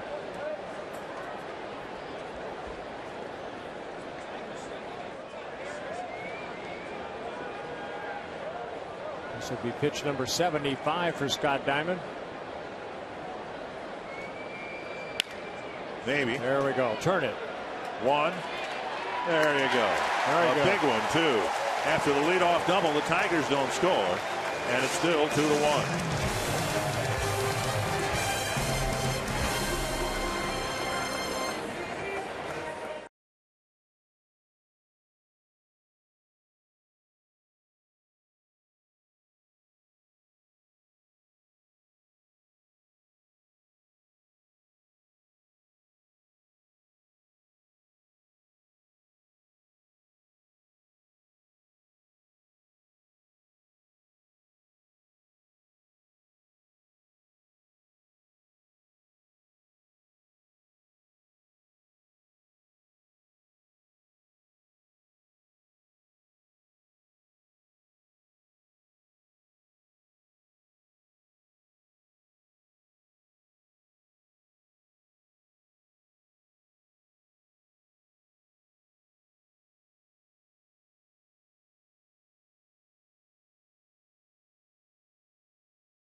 Light freeze cam. Well, this came in the second inning. Ben Revere hustling down that line, and I always say first base umpires have a tough call. 95% they'll be right, but this definitely Bruce Breckman got this wrong, because Ben Revere beat it out, and that would have tied the game.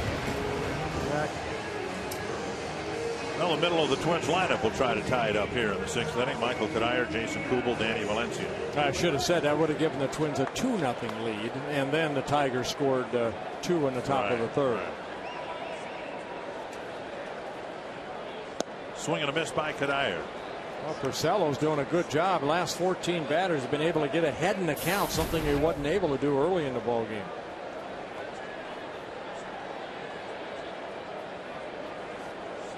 Throwing a lot of first pitch breaking balls. He threw into Morneau, threw into Kadire. Now this one lifted to right. And Ordonez retreats for the first out. Hey, Roy, you know what? Right there, Kadire flew out. But when your wrist is sore, I mean, you go up there basically trying to hit with one hand, don't you? He really is hitting with one hand. I talked to him about it before the game. How about this for the kind of attitude you want in a player? He told me, I said, how's your wrist? He said, you know what?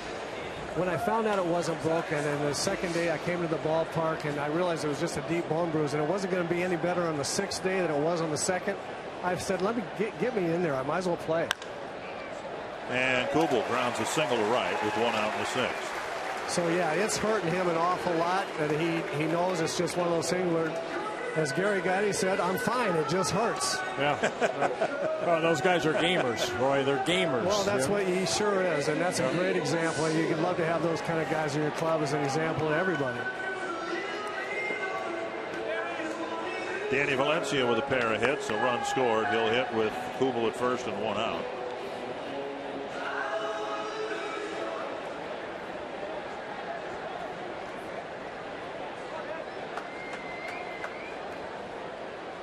Twins with 6 hits, all singles. Love to get an extra base hit. Valencia takes a strike. Valencia's average climbing now into the 250s. Popped up near the Twins dugout. And Cabrera puts it away, out number 2. Time for the CenturyLink high-speed pitch. Both starters still in the game, and the high-speed pitch brought to you by CenturyLink high-speed internet. Well, you were off. You said Rick Purcell would only throw 93. He's been clocked as 94. Yeah, Diamond at 91. Hot. Gun's hot. Hot gun. Well, Diamond 6 very good innings so far.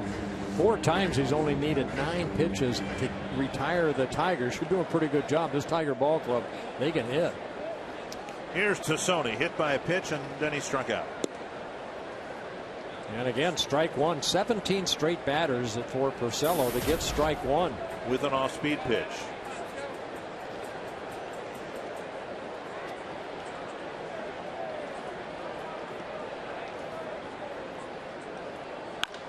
Ground ball right side. Nice stop by Rayburn.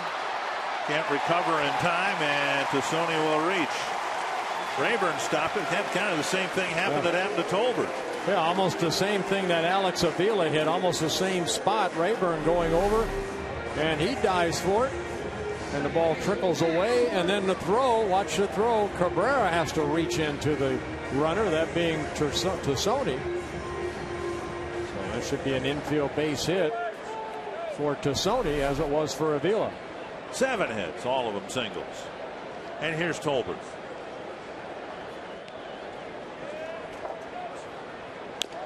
Fouled off a leg, 1 strike.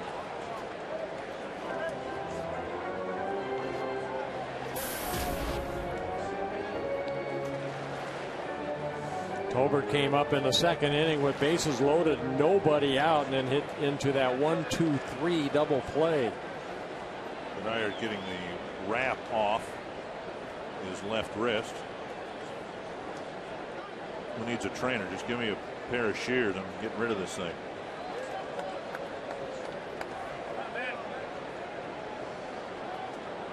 One strike. You can see the black and blue from the impact of the baseball. 2 strikes now to Tolbert. Twins did get a 2-out hit that produced a run in the 2nd. They've had a chance to score in just about every inning and have not done much with those chances again tonight.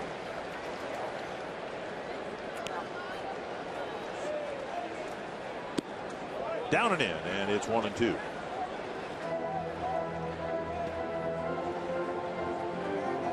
Twins trying to do the Indians and White Sox a favor in this series, and then, such as the role of the spoiler, then they'll try to do the Tigers a favor and beat up on the White Sox. Right. Start of the next road trip. 1-2. Well, remember, it's always the Kansas City Royals that seem to help the Twins out. Now the Twins are trying to help, I mean, you just try to beat the team that you're playing, and you don't really. Well, the Twins are at the point right now, Dick. They want to finish the season strong, and they don't care who wins the division. But if they can do something about it, hey, that's what you have to play for right now. It's a perverse pleasure, but it's the only pleasure you have left. That's right. 2-2. Hooked foul. Tolbert way out in front. I got the barrel of the bat out quickly. There are 6 games left between Cleveland and Detroit. There are 6 games left between Chicago and Detroit. So the hope is, and if either one of those teams can go 5-1 in those remaining 6 games, well, there's 4 games made up in the standings right there. 2-2. Tolbert takes a called third strike. And the Twins again get a guy in scoring position, this time with a pair of singles, and can't bring him around.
Sports North is brought to you by McDonald's. Quench your thirst. Get any soft drink or sweet tea for just $1. And by CenturyLink. Quest is now CenturyLink. Visit CenturyLink.com to learn more. It's a 2-1 ball game. Tigers getting a couple of runs in the top of the 3rd inning right after the Twins had gotten a run. There you go. That says circle somehow. Circle me, Bert. Very nice. Good job. You are hereby circled. I think the Twins have to be very happy the way that Scott Diamond has pitched so far. He's given up 9 hits, but boy, he worked out of that nice situation last inning, got the double play ball off a very good Twins hitter against the Twins, Johnny Peralta. Ryan Rayburn will lead off the 7th inning. He's had 3 innings where he's had either a 1-2-3 inning or he's faced just 3 batters in an inning. Yeah, he's had 4 innings where he's needed only 9 pitches. So that pitch count right now at 78 pitches.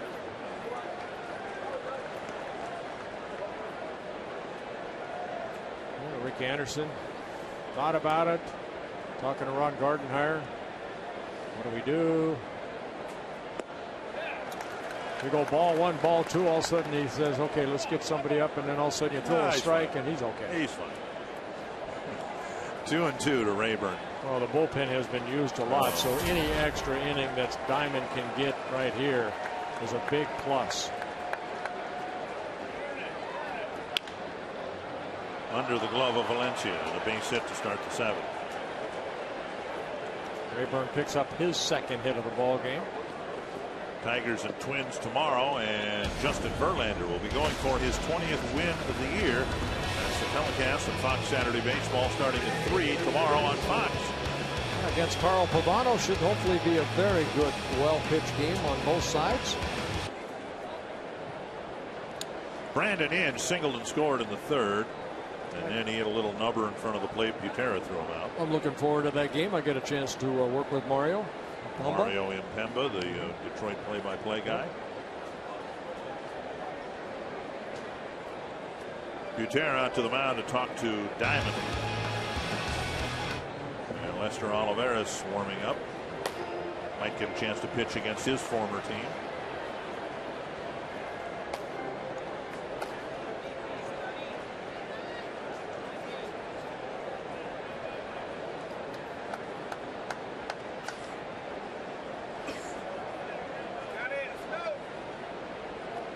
Squaring the bunt, a beautiful bunt. Inge will be thrown out. And Rayburn goes to second on the sacrifice. Well, Inge has to bunt. That's his fourth bunt, so fourth sacrifice, moving Rayburn to second. Austin Jackson will hit. Again, the Indians beat the Royals 2-1. Jim Thome hitless in his reunion with the Indians. That will change. And so the Indians will, for the rest of this night, do something they'll be spending a lot of time doing, hoping that whoever plays the Tigers plays them tough. The Twins have done that, but they are down a run 2-1.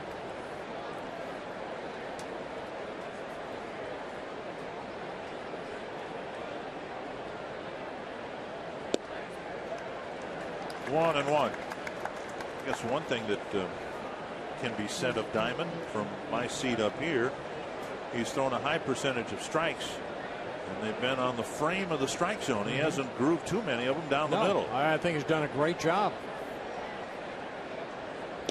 Trying to hit the inside corner, but missing. 2-1.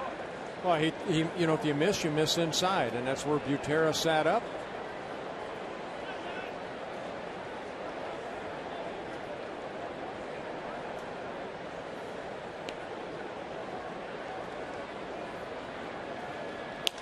Lifted down the right field line, it'll reach the seats.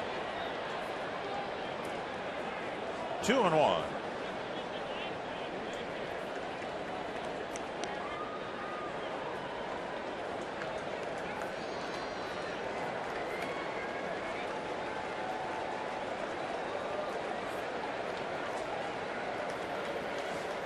Phil Koch getting up in the Tiger bullpen.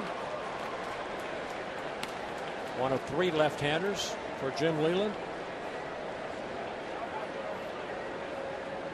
Drew Butera to the mound. Seems like the summer's flown by, and of course that means school's around the corner. Target back to school weekend is this weekend, and tomorrow game starts at 3:10, and the first 5,000 fans 14 and under will get a cool Twins. They keep calling it a pencil pouch. I preferred to call it an eraser pouch. It's a nice pouch. You can put all sorts of stuff in it in school. That's what I did, everything but pencils. Just off the inside corner, and it's 3-2. Call 800-33-TWINS and check on ticket availability. Oh, you put a sandwich in there. Full count to Jackson. He's strikeout prone. And the first 3-ball count for Diamond. And then he might have swung at ball 4. A little breaking ball working out over the plate. 10 hits allowed, but he's pitching in the 7th inning, and in this homestand there have been precious few good starts, deep starts like this. Full count to Austin Jackson, and he missed the inside corner. First and second now with one away. And the first walk for Diamond.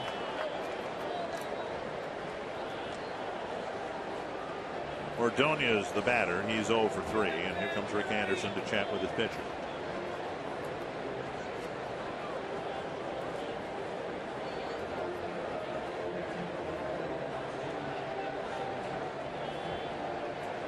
I'll give him a little breather here. Rick Anderson, that's what he's out there for, to just try to get he and Butera on the same page. And Perkins getting up. .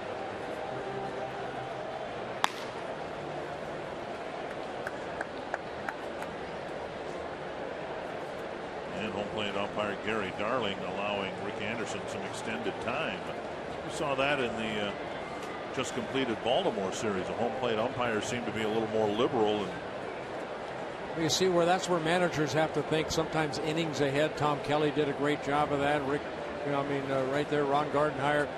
Perkins getting up maybe in case of trouble. You'd rather have Victor Martinez maybe as a right-handed hitter over a left-handed hitter, and then followed by the left-handed hitter Alex Avila. So even though Perkins may not get into this inning, hopefully not, they're thinking 2 or 3 batters ahead. Everybody on the mound talking with Scott Diamond, trying to tell him how to get a ground ball to short here. Strike on the outside corner.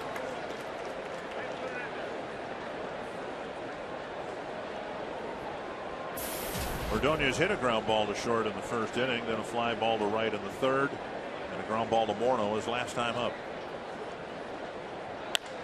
And instead, a base hit to right field. Rayburn around third. He'll be held. And so now they're loaded up. Kubel Cuddyer with a strong throw to the plate. So they're loaded up with 1 down, and Delman Young to the plate.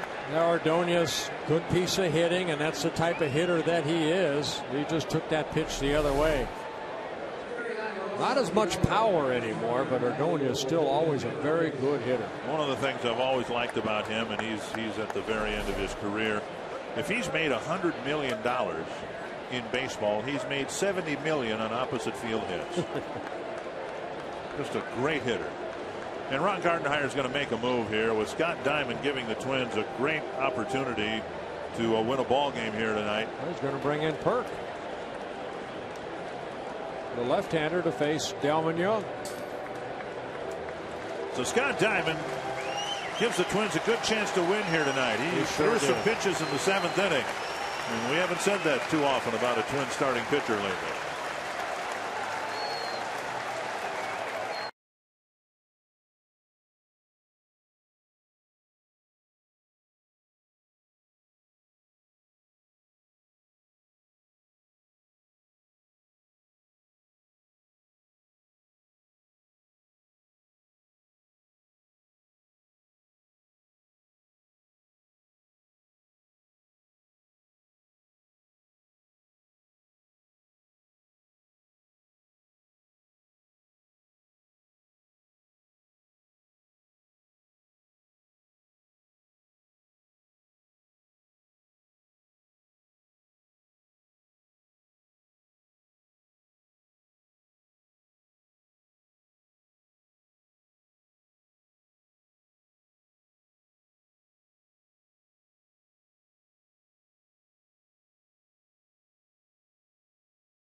Peralta's on the list.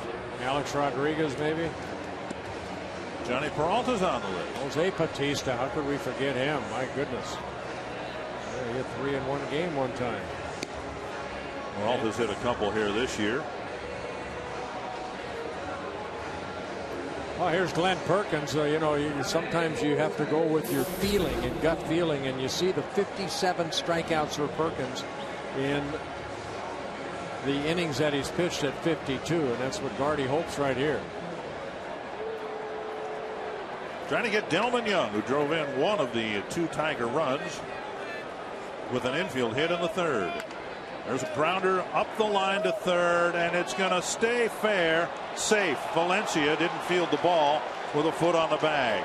So another infield hit for Delman Young makes it 3-1. Yeah, on that play right there, Danny almost has to stay as a first baseman and just keep his foot on the bag. He went and approached that ball and hoping it would roll foul, but then as he backpedals right there, put your foot on the bag, and then it was too late. Jackson getting in. And safe at third. That's a pretty tough break. Ball just rolling up the line. If it's in the grass, Valencia charges, gets a play, at least gets an out, you'd think. Well, he could go home with it. Right. And it stays in the dirt and rolls slowly enough to where an out isn't recorded, a run scores, and now you got to pitch to Cabrera with the bases loaded. Swing and a miss. 3-1 ball game. Delman Young tonight with 2 infield hits, equaling his total with the Twins for 4 years. Yeah. Big RBI right there for Delman Young. Swing and a foul. And Perkins coming right at Cabrera with 2 good fastballs.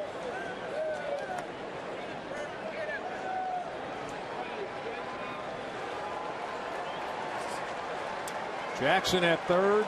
Santiago the pinch runner for Ordonez at second, and Delman Young at first. Foul down the right field line and back into the seats.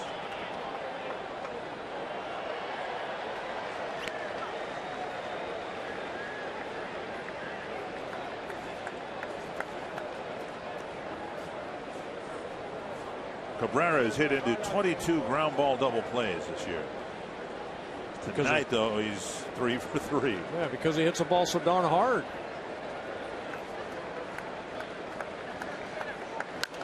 And another one fouled away. Just rearing back and challenging him. Only one other American League batter's hit more ground ball double plays, and that's Adrian Gonzalez, and he's a pretty good hitter, too.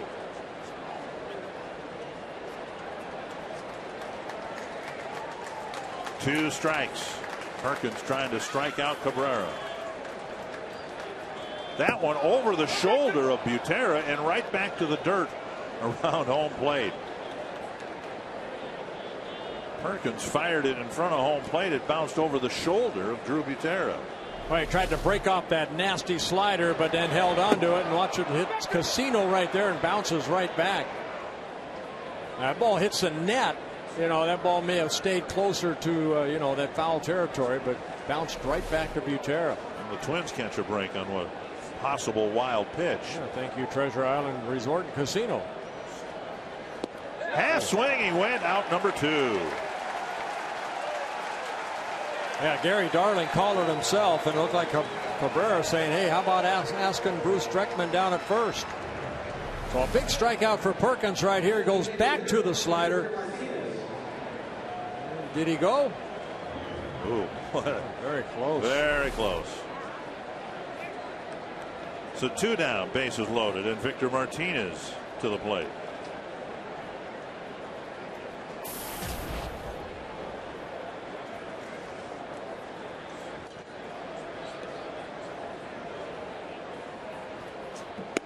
Up and away, ball 1.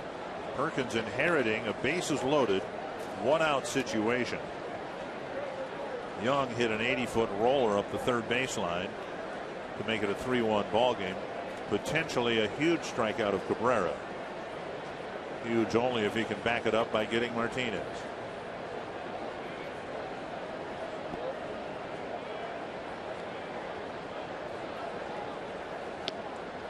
Two and 0. Now you fall behind and you get into that fastball mode for Perkins, and Martinez, a good hitter from both sides of the plate, hitting .300 as a right-handed hitter.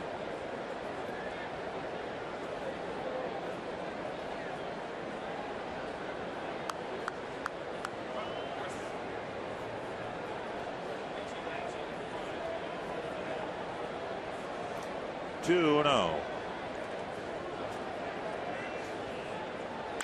To center. Revere has a long run, but he won't get there. It hits high off the wall and goes into the bullpen for a 2-run double. There's that fastball on 2-0. You fall behind. Perkins is going to challenge him. It's Martinez that won the battle.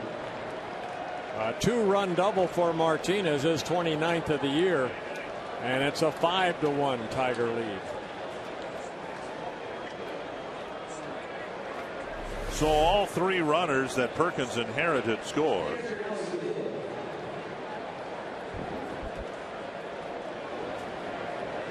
Young stuck at third base because the hop hit the very top of the fence and still went over. Yeah, hit the turf and then went into the and then Delman Young held up. He has to go back to third. So all 3 runs charged to Scott Diamond. And Avila takes low, ball 1. So a very good outing on paper. Looks ugly when he gives up now 5 runs all earned in 6 1/3 innings. He pitched better than that. A lot of hits, but he pitched around those hits, and Porcello, his counterpart tonight, has had a lot of men on base tonight as well.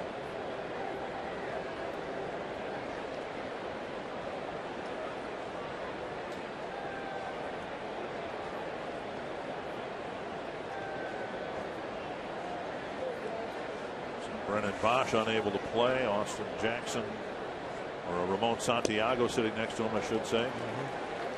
1-1.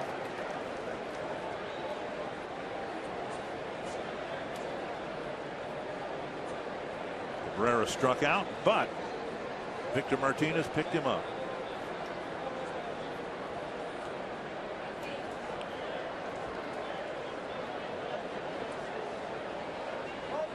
Bouncer right side. Tolbert fires the first, and that ends the inning. Good inning for the Tigers, though, as they get a walk, 4 hits, and 3 runs. Time for the 7th inning stretch, brought to you by Medica.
Join Fox Sports North at the Minnesota State Fair now through Labor Day. Stop by the new location, 1311 Underwood Street, across from the Ballpark Cafe. Tomorrow, oh boy, meet Robbie and Smokowski from noon to 1. Goldie Gopher from 2 to 3. On Sunday, Marty Gelder will be there from 5 to 5:30. The Viking cheerleaders appear at the Fox Sports North booth from 6 to 7. Register for the Sony State Fair viewing party presented by Home Furniture on Wednesday, the 31st of August at 12:30 when the Twins take on the White Sox. Log on to foxsports.com. Click on the event banner for complete details. Scott Diamond can just watch the remainder of this ballgame. He pitched outstanding for 6 1/3 innings. Porcello has really been sharp since the 3rd inning on. Able to get strike 1 on a lot of the hitters. Ryan Rayburn, that's now in right field, and Ramon Santiago takes over at second. There's Santiago. He pinch ran for Ordonez, and Rayburn moving out to right field from second base. 1-1 to Butera. And a called strike 1 and 2. Butera punched a single to right with 2 strikes, 2 outs, and a couple of runners aboard in the 2nd inning. Drove in the lone run for the Twins. Anthony Swarzak was supposed to start tonight, but again, he was pressed into service out of the bullpen yesterday.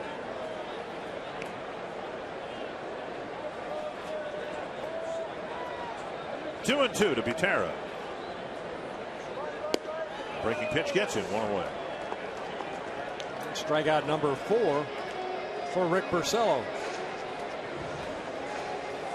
Jim Leland apparently has seen enough. He's going to go to the bullpen and let Rick Porcello go through the Twins lineup 3 times.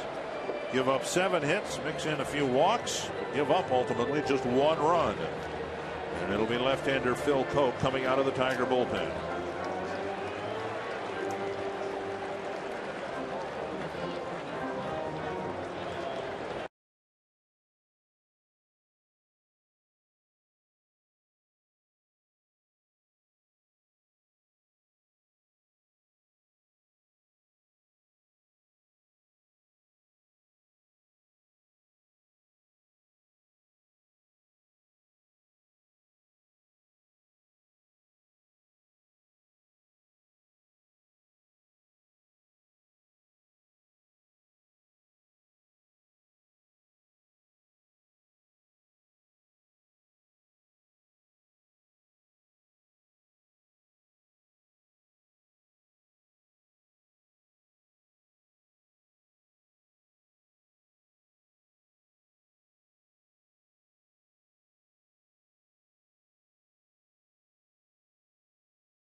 Back to Detroit a week and a half ago. Well, Jim Thome hitting home run number 600, a milestone that only 7 other players have been able to accomplish.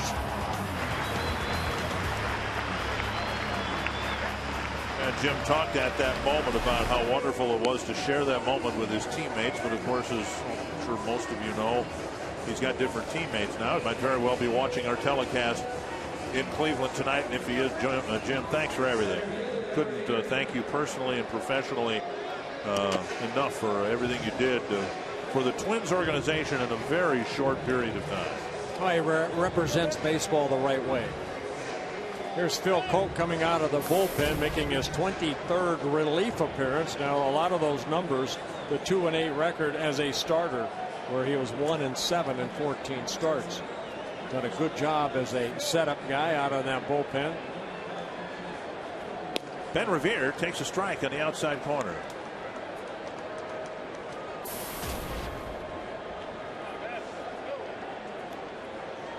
Revere with a single, should have gotten a second hit. And he also drew a walk tonight. Another one. This time a breaking pitch on the outside. Hard-breaking ball. Koch has been outstanding. Has not allowed a run over his last 11 outings. Striking out 16 batters in 10 scoreless innings.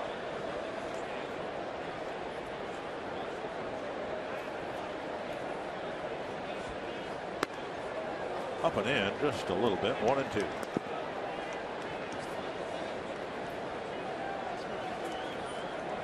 Porcello pitched well enough and long enough for the Detroit lineup to finally put up a bigger number. You know what he did? He struggled the first couple innings, and then the last 19 batters he faced, he got strike 1 on. 19 in a row.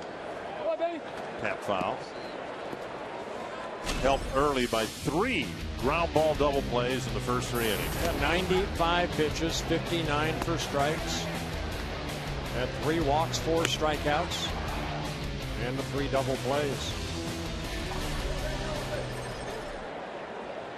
1-2 to Revere. Right back to Koch, who runs it halfway to first. 2 down. You know, this one run a game thing just isn't working, Bert. No, it's not, and it's frustrating. But you know what? I guess, you know, can you give credit to the other side? You know, they were just pitching well, but Baltimore came in with the worst team ERA in the American League, and the Twins scored what? 4 runs in 4 games. Yeah, they were shut out in the last game of the Yankee series. 1 run so far here, despite ample opportunities. Here's Plouffe. Ball one.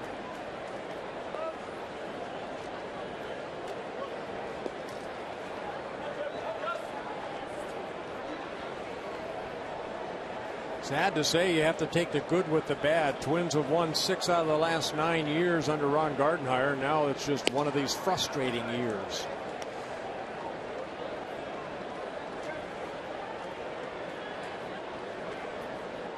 There's a sameness to a lot of these losses.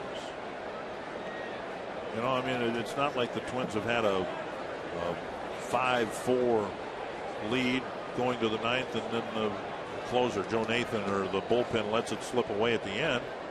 It's just close ball game sometimes in the early innings through the middle innings, and then eventually the 3 spot comes up and it ends up being 5-6-1 again. Well, you can see the Twins offense during the 5-game losing streak. You know, what can you do? They're not hitting at all, and the pitching has not been very consistent either. So you just can't put your finger on one thing. Slugging percentage of under 300. That's almost unheard of. 2-1. And now 2-2.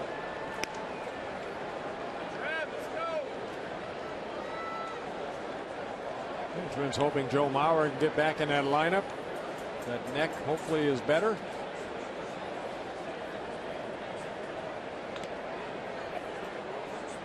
Two and two. That's it down the line, foul.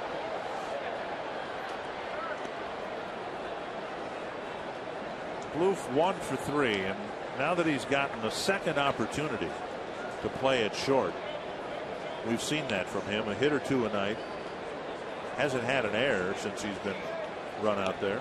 Now 12 for 32 so far on this homestand. Right. So he's done a very good job. Strikes out here to end the 7th inning. On to the 8th with the Tigers up 5-1.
Story of the game looking remarkably similar to other stories of the game in this homestand. Twins took a 1-0 lead. Drew Butera, an RBI single with 2 outs in the 2nd inning, but the Tigers scored 2 in the top of the 3rd to take a 2-1 lead. And in the 7th inning, well, we can show a double play right here. 1, 2, 3 double play off the bat of Tolbert in the 2nd inning.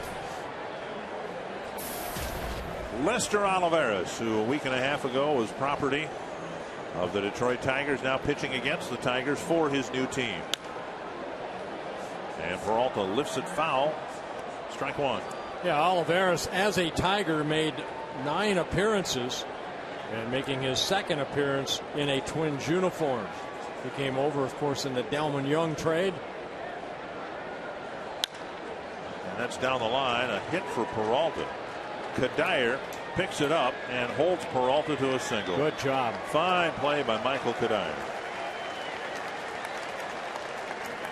sometimes the best fielding plays don't record outs. The most significant fielding plays don't record outs. Now it's a 5-1 ball game, but if it were still 2-1, that might be the defensive play of the game. Well, right, you know, Tassone throwing out Rayburn at second base. You know, you never quit hustling, and you know, you lead by example. We just lost a guy to the Indians now that led by example offensively, and in the clubhouse, and Kadire, one of those guys that does it all.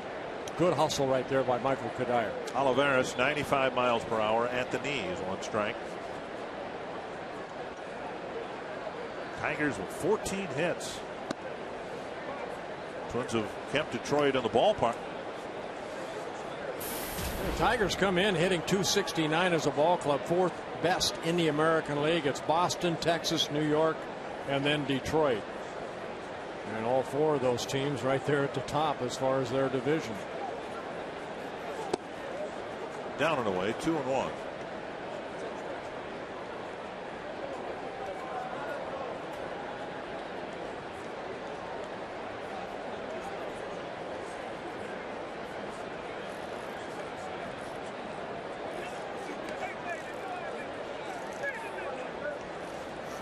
Olivares just 23 years old, signed by the Tigers out of Venezuela in 2005. Got a little bit of his feet wet last year. Speaking of feet, you're playing with your Jim Thome wind-up walker. Yes, I am. We gave those out today. Bleeder through the left side of the infield, a base hit, and a pair of singles off of Olivares to start the 8th inning. Take the Twins with you wherever you go this season. Subscribe to MLB.tv today. See every Twins game live or on demand on your computer and your favorite devices. Visit twinsbaseball.com to order. Get more details. MLB.tv. Baseball everywhere. In-market blackout rules apply. Now, well, there's a little mini Thome right here. I don't know if we can get a picture of it right here. But this was Jim going from first to third. That's what I'll remember Jim Thome as. Not only all the power, but all his speed. Gutierrez's throw goes into center field. And now Revere is going to try to throw him out there. And both runners advance. A better throw might have been to second base. Gutierrez's throw nowhere near the bag. And an error on the catcher sends 2 men into scoring position. Well, the bunt is on right there. And Gutierrez, you can see Olivares has to get down. And see, Plouffe got kind of tied up by the sliding runner. Going back into second being Peralta, and the ball's thrown into center field. So first error of the ball game by either side goes to Gutierrez, his 5th of the year. Infield in. 1 strike to in. Very high. And it's 1-1.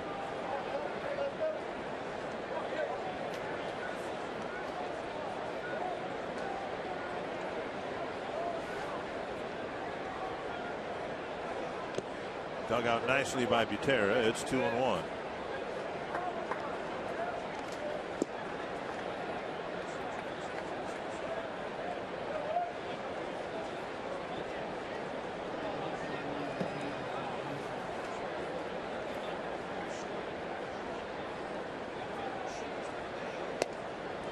Two and two. Cleveland beat Kansas City 2-1. White Sox are leading the Mariners 2-1 early on. Or 2-0, I should say. You know, Inge got sent down. We talked about it earlier. He went down and, you know, wasn't upset. He went down and hit 287 down there. Showed some power down in AAA Toledo. Had 7 home runs in 29 ball games. 3-2. And a pop-up behind second. Infield was in, so it's Revere coming in to make the catch for the first out.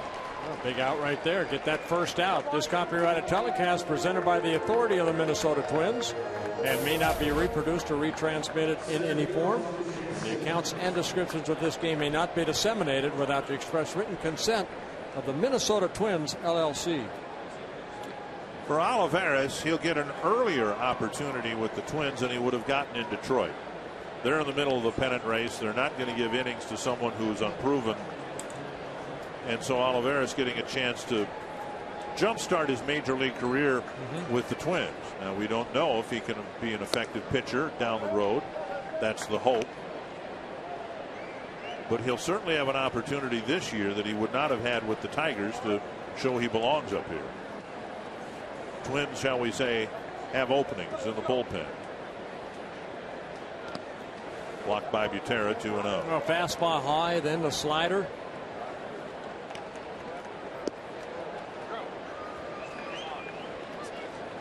Ryan Dunsing warming up. Philip DeMatre warming up too. Oh, you wonder if Dunsing just getting some work in right there with the Diamond starting. They're going to go ahead and intentionally walk Jackson, load the bases, set up possibly a force out at any base, maybe a double play.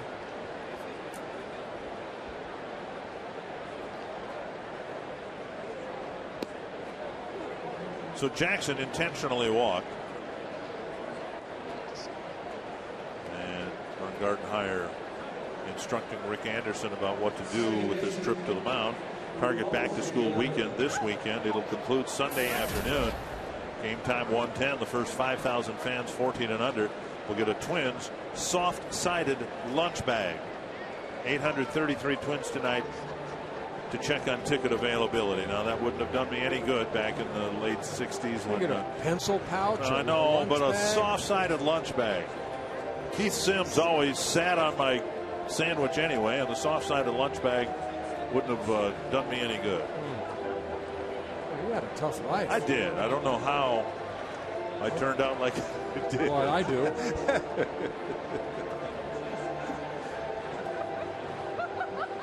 Well, bases loaded situation for the Tigers again. They had one of those in the 7th and ended up scoring 3 runs. We'll see what Olivares can do with Santiago at the plate.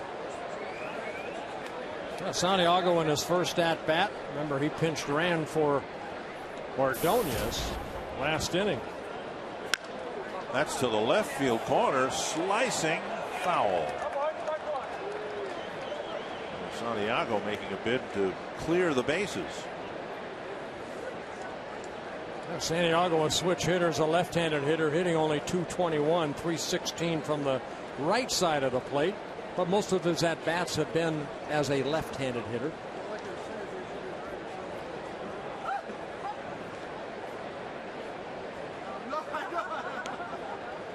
One strike.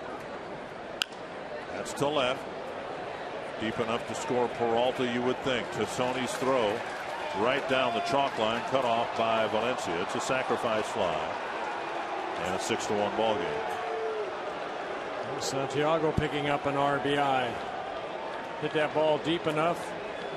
Peralta scores. And for Santiago, his 18th RBI of the year. Delman Young with 2 infield singles, each driving in a run.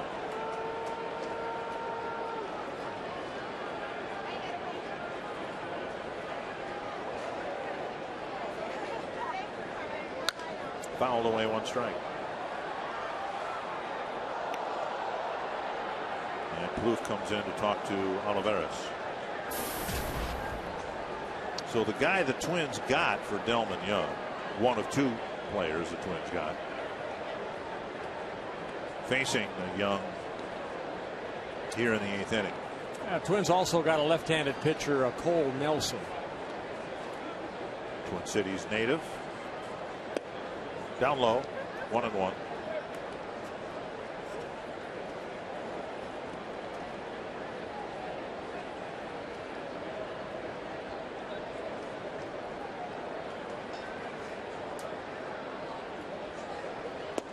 Two and 1.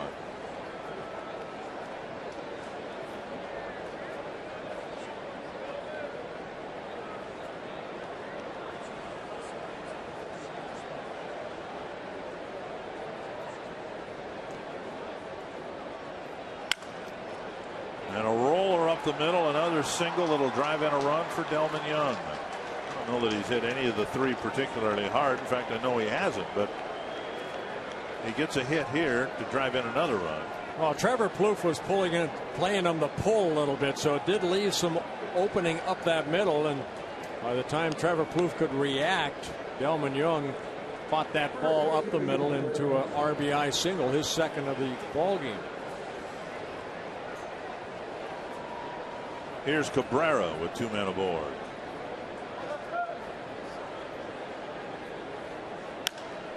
To the right field corner and foul.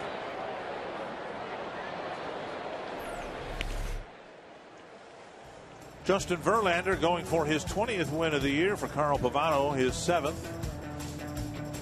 Verlander trying to be the first Tiger 20-game winner in 20 years. You know, if I'm Carl Pavano, I know I'm going against Justin Verlander, who's had a great year, a Cy Young maybe year.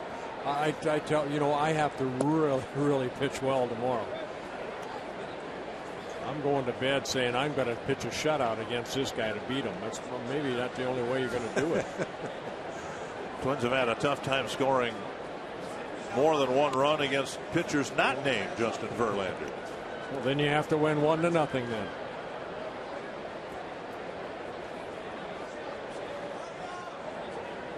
Two and 1. Growing sentiment that Verlander should win not only the Cy Young but the league MVP award. Tigers essentially a 500 ball club without him. I still like the MVP going to an everyday player. Batista doing a great job. Jarrett Weaver. Think who's not on that list. Robinson Cano not on that list. Ellsbury not on the list. Pedroia not. I mean, those are everyday players. Right. You know, I know that. You know, I know the last MVP I believe for Detroit was Willie Hernandez. Right. Yeah, back in 1984. But here's a reliever. 2 and 2.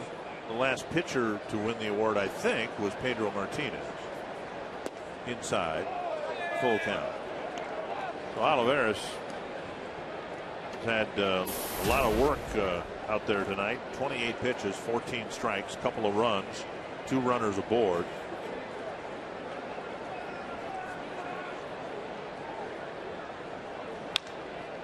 And bounced foul. If I had a vote right now, I'd take Adrian Gonzalez of Boston. Yeah. As the MVP. See, I think there are 8 or 10 guys out there, and you could name any of them, and I'd go, yeah. I can't disagree with that. I think it's so split, it's going to be one of the more interesting MVP votes we've had in quite some time. Full count. High and tight, and that reloads the bases for Victor Martinez, and that's going to get the Twins into their bullpen one more time. So Perkins got the Twins out of the 7th. Olivares having some trouble here in the 8th. So with the lead now 7-1, Phil DeMatre is going to pitch next for the Twins.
Well, the Tigers with a lot of scoring opportunities, and Jimmy John's delivery of the game. Victor Martinez, who got a couple big hits for him.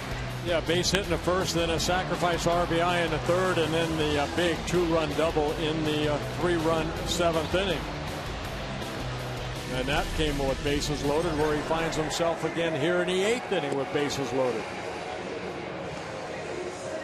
Olivares out of the ball game. He faced 7 men, retired 2 of them. And Phil DeMatre will pick up the ball game here in the 8th. Yeah, DeMatre worked twice in that Orioles series when he worked a total of 4 1/3 innings. These guys have been used a lot. DeMatre last worked on Wednesday, just a couple days ago. 2 1/3 innings of shutout baseball through 41 pitches. Victor Martinez with the bases loaded, 2 outs. Last time he came up in the 7th, the bases were loaded, 2 outs. And he doubled into the bullpen. That made it a 5-1 ball game. Tigers have added 2 more this inning. Strike 1. Tigers have had 24 at bats, or 24 at bats with runners in scoring position tonight. That's a lot of scoring opportunity. A lot of guys on base. Yes.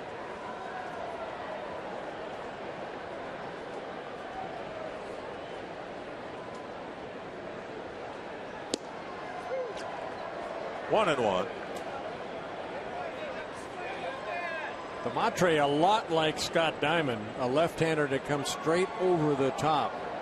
He, like Diamond, he throws a little bit harder than Diamond. We had hard slider, pretty good control of his fastball. Both first pitches, you can see Fox track inside, another one inside, just missing. He's got Martinez to raise his arms on all 3 pitches. Well, remember, Perkins fell behind on Martinez in the last inning and threw him a 2-0 fastball. Martinez a ground rule double into the bullpen for the Tigers. 3-1.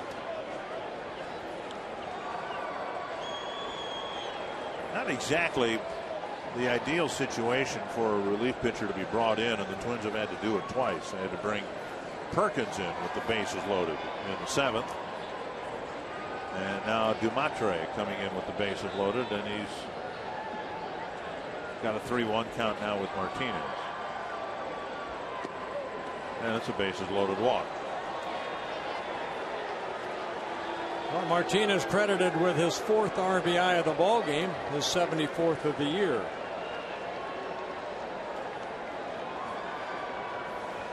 So Cabrera walked to fill the bases. Now Martinez walks. 9th man to bat, Alex Avila. You see, Alex Avila has a chance to have the all-time batting average. He's going to have to pick it up to get Kirk Gibson that he did in 1981. But great month of August for Alex Avila. Pretty good names on that list right there. Mr. Kaline and Mr. Trammell, along with Mr. Gibson. I believe 54 was Al Kaline's rookie year when he won a batting title at the age of 19.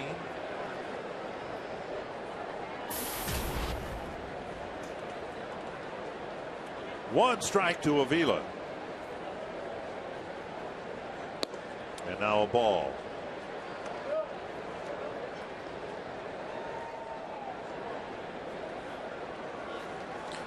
Texas has an 11-1 lead over the Angels in the opening game of that big series.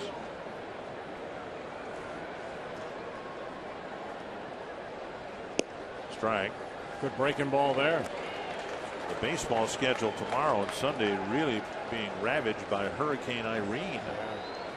Doubleheader tomorrow scheduled at Yankee Stadium. That's already been banged. Yeah, I talked to Keith Atherton, former Twin. He lives in West Virginia, and you know, he's all boarded down, ready for Irene to make her presence. The doubleheader, the Yankee doubleheader, is in Baltimore, not in New York. But the Mets have had to juggle their schedule. I think they have a doubleheader scheduled for tomorrow, but there's very little chance of that being played with the Hurricane moving up the coast. 1-2 to Avila. It's been a long half inning. He's spent a lot of time in the field in the last couple innings.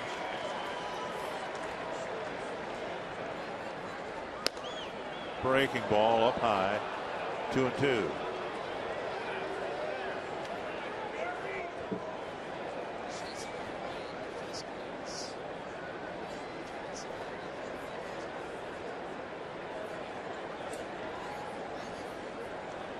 Montre working Avila up. And a foul. There's Irene, where it's projected to go. A lot of heavy rain, a lot of high winds. It's the first hurricane to hit the United States in 3 years. Talking with Michael Kadire the other day about it. Of course, he's a Virginia native. They had an earthquake, then a hurricane coming. Mm-hmm. 2-2. And another foul ball.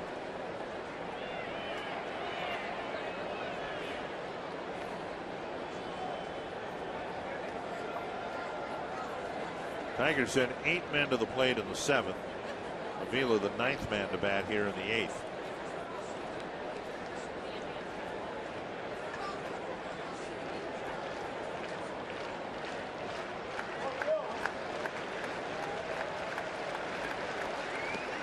And finally, Avila strikes out. But the Tigers bat around and add on 3 more.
Ballpark against the AL Central leading Tigers. We're going to talk about it on Twins Live, presented by CenturyLink, featuring the Toyota postgame wrap. The double trouble that we're going to discuss tonight is the Twins heading into double plays in key situations where they could have driven in runs. Diamond in the Rough will break down Scott Diamond's second major league start. He did a nice job, and as Bert said earlier, numbers don't reflect how well Scott Diamond pitched tonight. And Gardy's postgame presser, what are his thoughts on Scott Diamond? You'll get those and a lot more with Roy Smalling and Anthony LaPanta on Twins Live, presented by CenturyLink. Dick and Bert.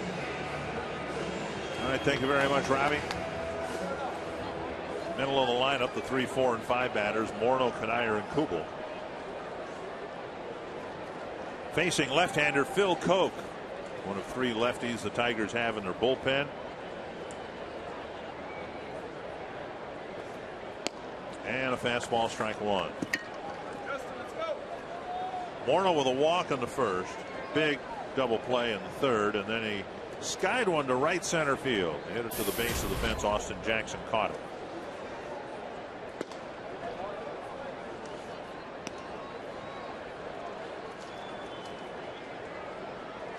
Justin has not homered since the end of May in Detroit, May 31st. Now he's been on the disabled list for a good chunk of that time. Off the end of the bat.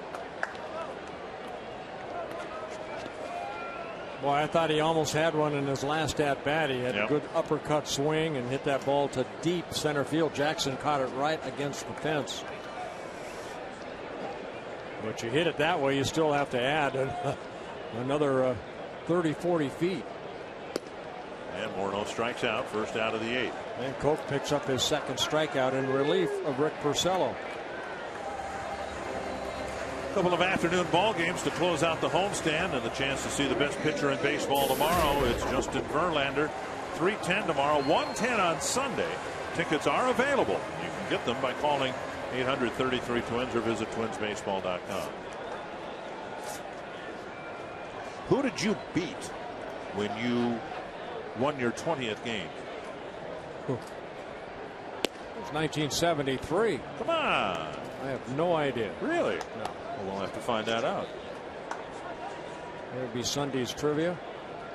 After he's going to going after his 19th win next time. Or 20th win, excuse me.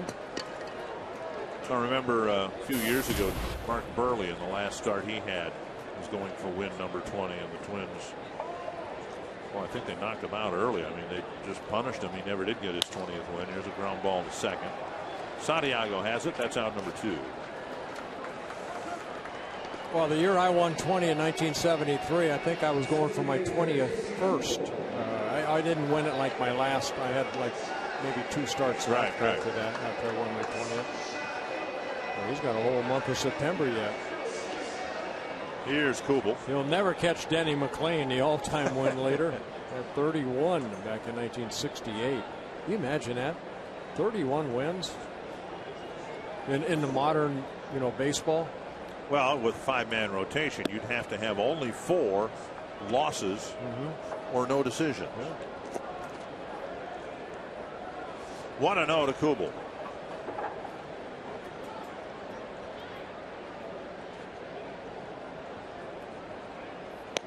Down the middle, a strike. That's why I love looking at the history of the game. You go back to Cy Young and you wonder how the game was played back then and how guys back then pitched 500 innings a year. Unbelievable. 40 wins.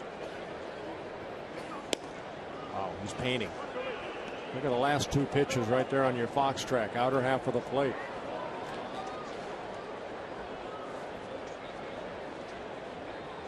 And for me, I beat Catfish Hunter 4-1. Kubel strikes out. And flip to first ends the inning, and Koch has had a pair of 1, 2, 3 innings.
More of the same so far. The Tigers with a comfortable lead over the Twins in the opening game of this series. The Twins took 2 out of 3 in Detroit a week and a half ago. But since then, the bottom has dropped out of the season. They won just 1 out of 4 against the Yankees, lost all 4 against the Orioles. And they are trailing tonight 8-1. Oh, Joe Nathan coming in, getting an inning's worth of work in. He'll He'll hopefully have a 1-2-3 inning against the Tigers, making his 40th appearance. Johnny Peralta will lead things off. He's singled to start the 8th inning.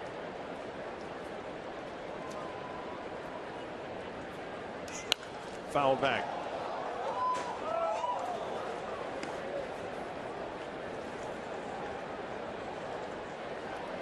Peralta, Rayburn, and Inge scheduled to face Nathan here in the 9th inning.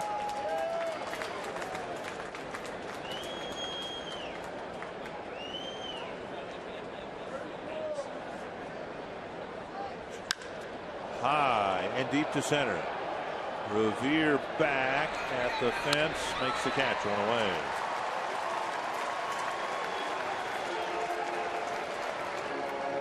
One down, and Ryan Rayburn the hitter. Well, Nathan's only had 3 save opportunities so far here in the month of August and has converted all 3. His last save coming in the Twins' win against the Tigers in Detroit. Back on June 17th. Excuse me, August 17th.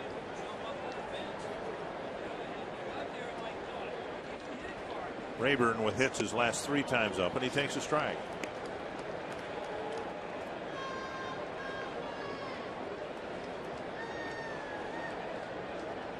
Both the Yankees and Red Sox got thumped tonight. Another terrible start for A.J. Burnett. The Orioles beat New York 12-5. And Oakland beat Boston 15-5.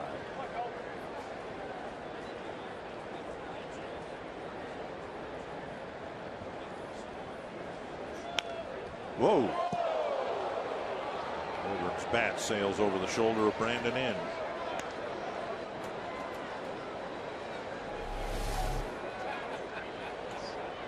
Breaking ball, Rayburn.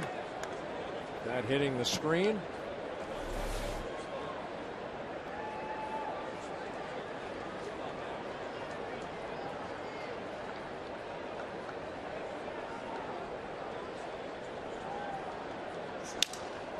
Pop up right side. Morneau across the line makes the catch out, number 2. Good pitch right there, in right there, and it just broke the bat of Rayburn. If you want to be a Twins season ticket holder, the only way to do so is to become a member of the Twins On Deck Circle. Currently 3,000 members strong. You can sign up today, take advantage of exclusive benefits and future season ticket opportunities. To join or for more information, call 800-33-TWINS or visit twinsbaseball.com today. Inge takes outside, a ball.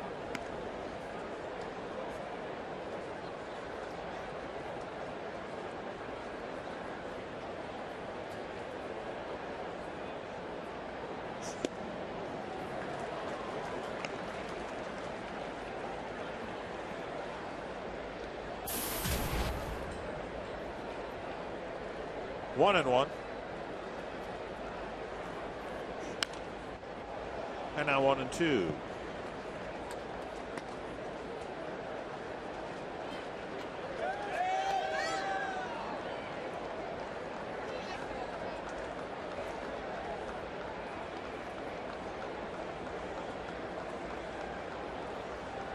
Tigers return home after this series on Sunday.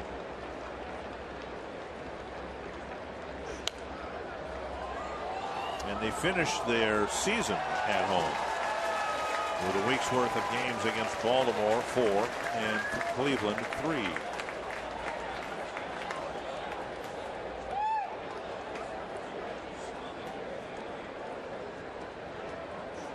So if you're of the belief that they're going to win the division, it would be their first division title since 1987.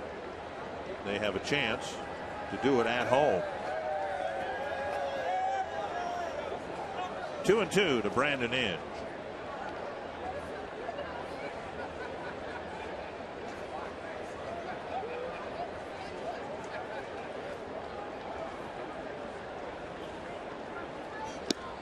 And Nathan pitches a clean top of the 9th inning. Twins got a lot of work to do. Danny Valencia will lead off the 9th.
with 3 singles.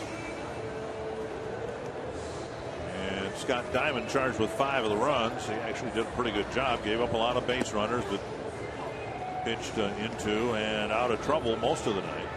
Yeah, the big hit by Victor Martinez with bases loaded in the 7th inning in a 3-1 ball game made it a 5-1 game, and then the Tigers added another run. Ryan Perry comes out of the Detroit bullpen to pitch to the Twins in the 9th. Yeah, Perry's numbers in making his 25th appearance. High ERA at 5.88, 28 hits allowed in 26 innings, 15 walks, 2 intentional with 18 strikeouts.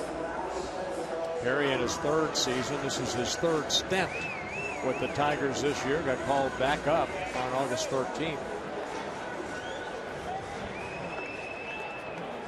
Danny Valencia with a pair of singles tonight.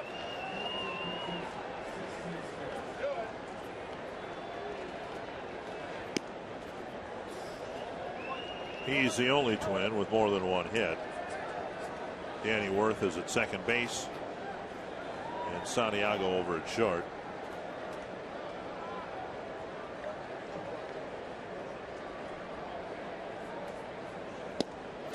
Two and 0.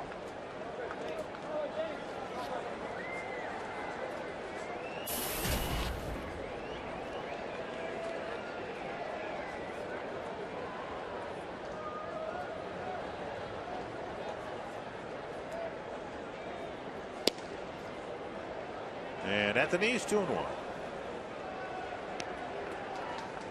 Ryan Perry, 24 years old. He was a Tigers #1 pick back in 2008 out of the University of Arizona.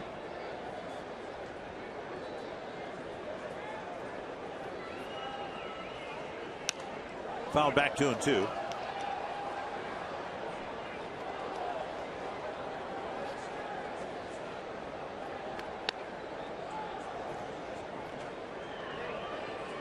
Happy faces there.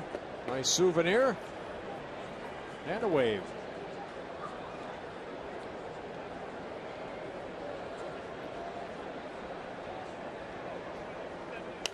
Popped up near the Twins dugout again, and Cabrera, about where he caught Valencia's pop up last time, makes the catch 1 away. Tiger bullpen taking over in the late innings here. They've been awfully good. The lineup's produced runs. The bullpen's been good. Yeah, and the bullpen, you know, they came in, and the Twins are last in the American League, and the bullpen ERA, Tigers were right there. But when you got a guy like that, what is he, 38 for 38 in save opportunities, Jose Valverde. Here's Rene Tassoni. And a strike. Tassoni hit by a pitch, struck out in the 4th, singled in the 6th.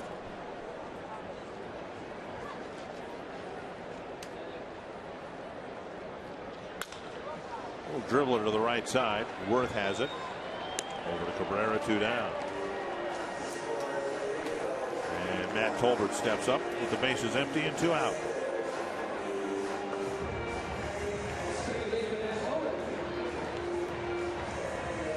Tolbert with maybe the most frustrating at bat for the Twins tonight. They had the bases loaded, nobody out, in a scoreless game in the 2nd inning. And Tolbert cracked his bat, sent a 1-hopper back to Porcello, who started a 1-2-3 double play. And as has happened so often through this homestand, the Twins had a good scoring opportunity and came up empty-handed. Yeah, another game where the Twins right now have only scored 1 run, and if they do that, that would be an all-time Twins record. Speaking of 1968, when no one was scoring runs, that's kind of what we're talking about here. We go back to 1967 for that, when the Twins had 5 straight games, which the Twins have right now before this last out, if it's recorded. 2 runs or less since 1961. 2 and 1 to Tolbert. So it has not been pretty for that man or his team. Especially the coaches who, we've always said, they're the hardest working coaching staff in the game, and that hasn't changed, even though the results have not been there come game time.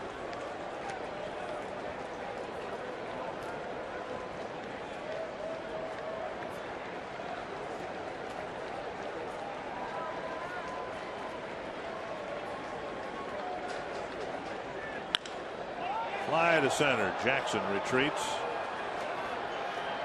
And the Twins, for the first time this year, are 21 games below the 500 mark.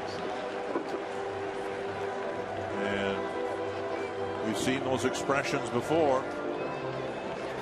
And another frustrating night for the Twins.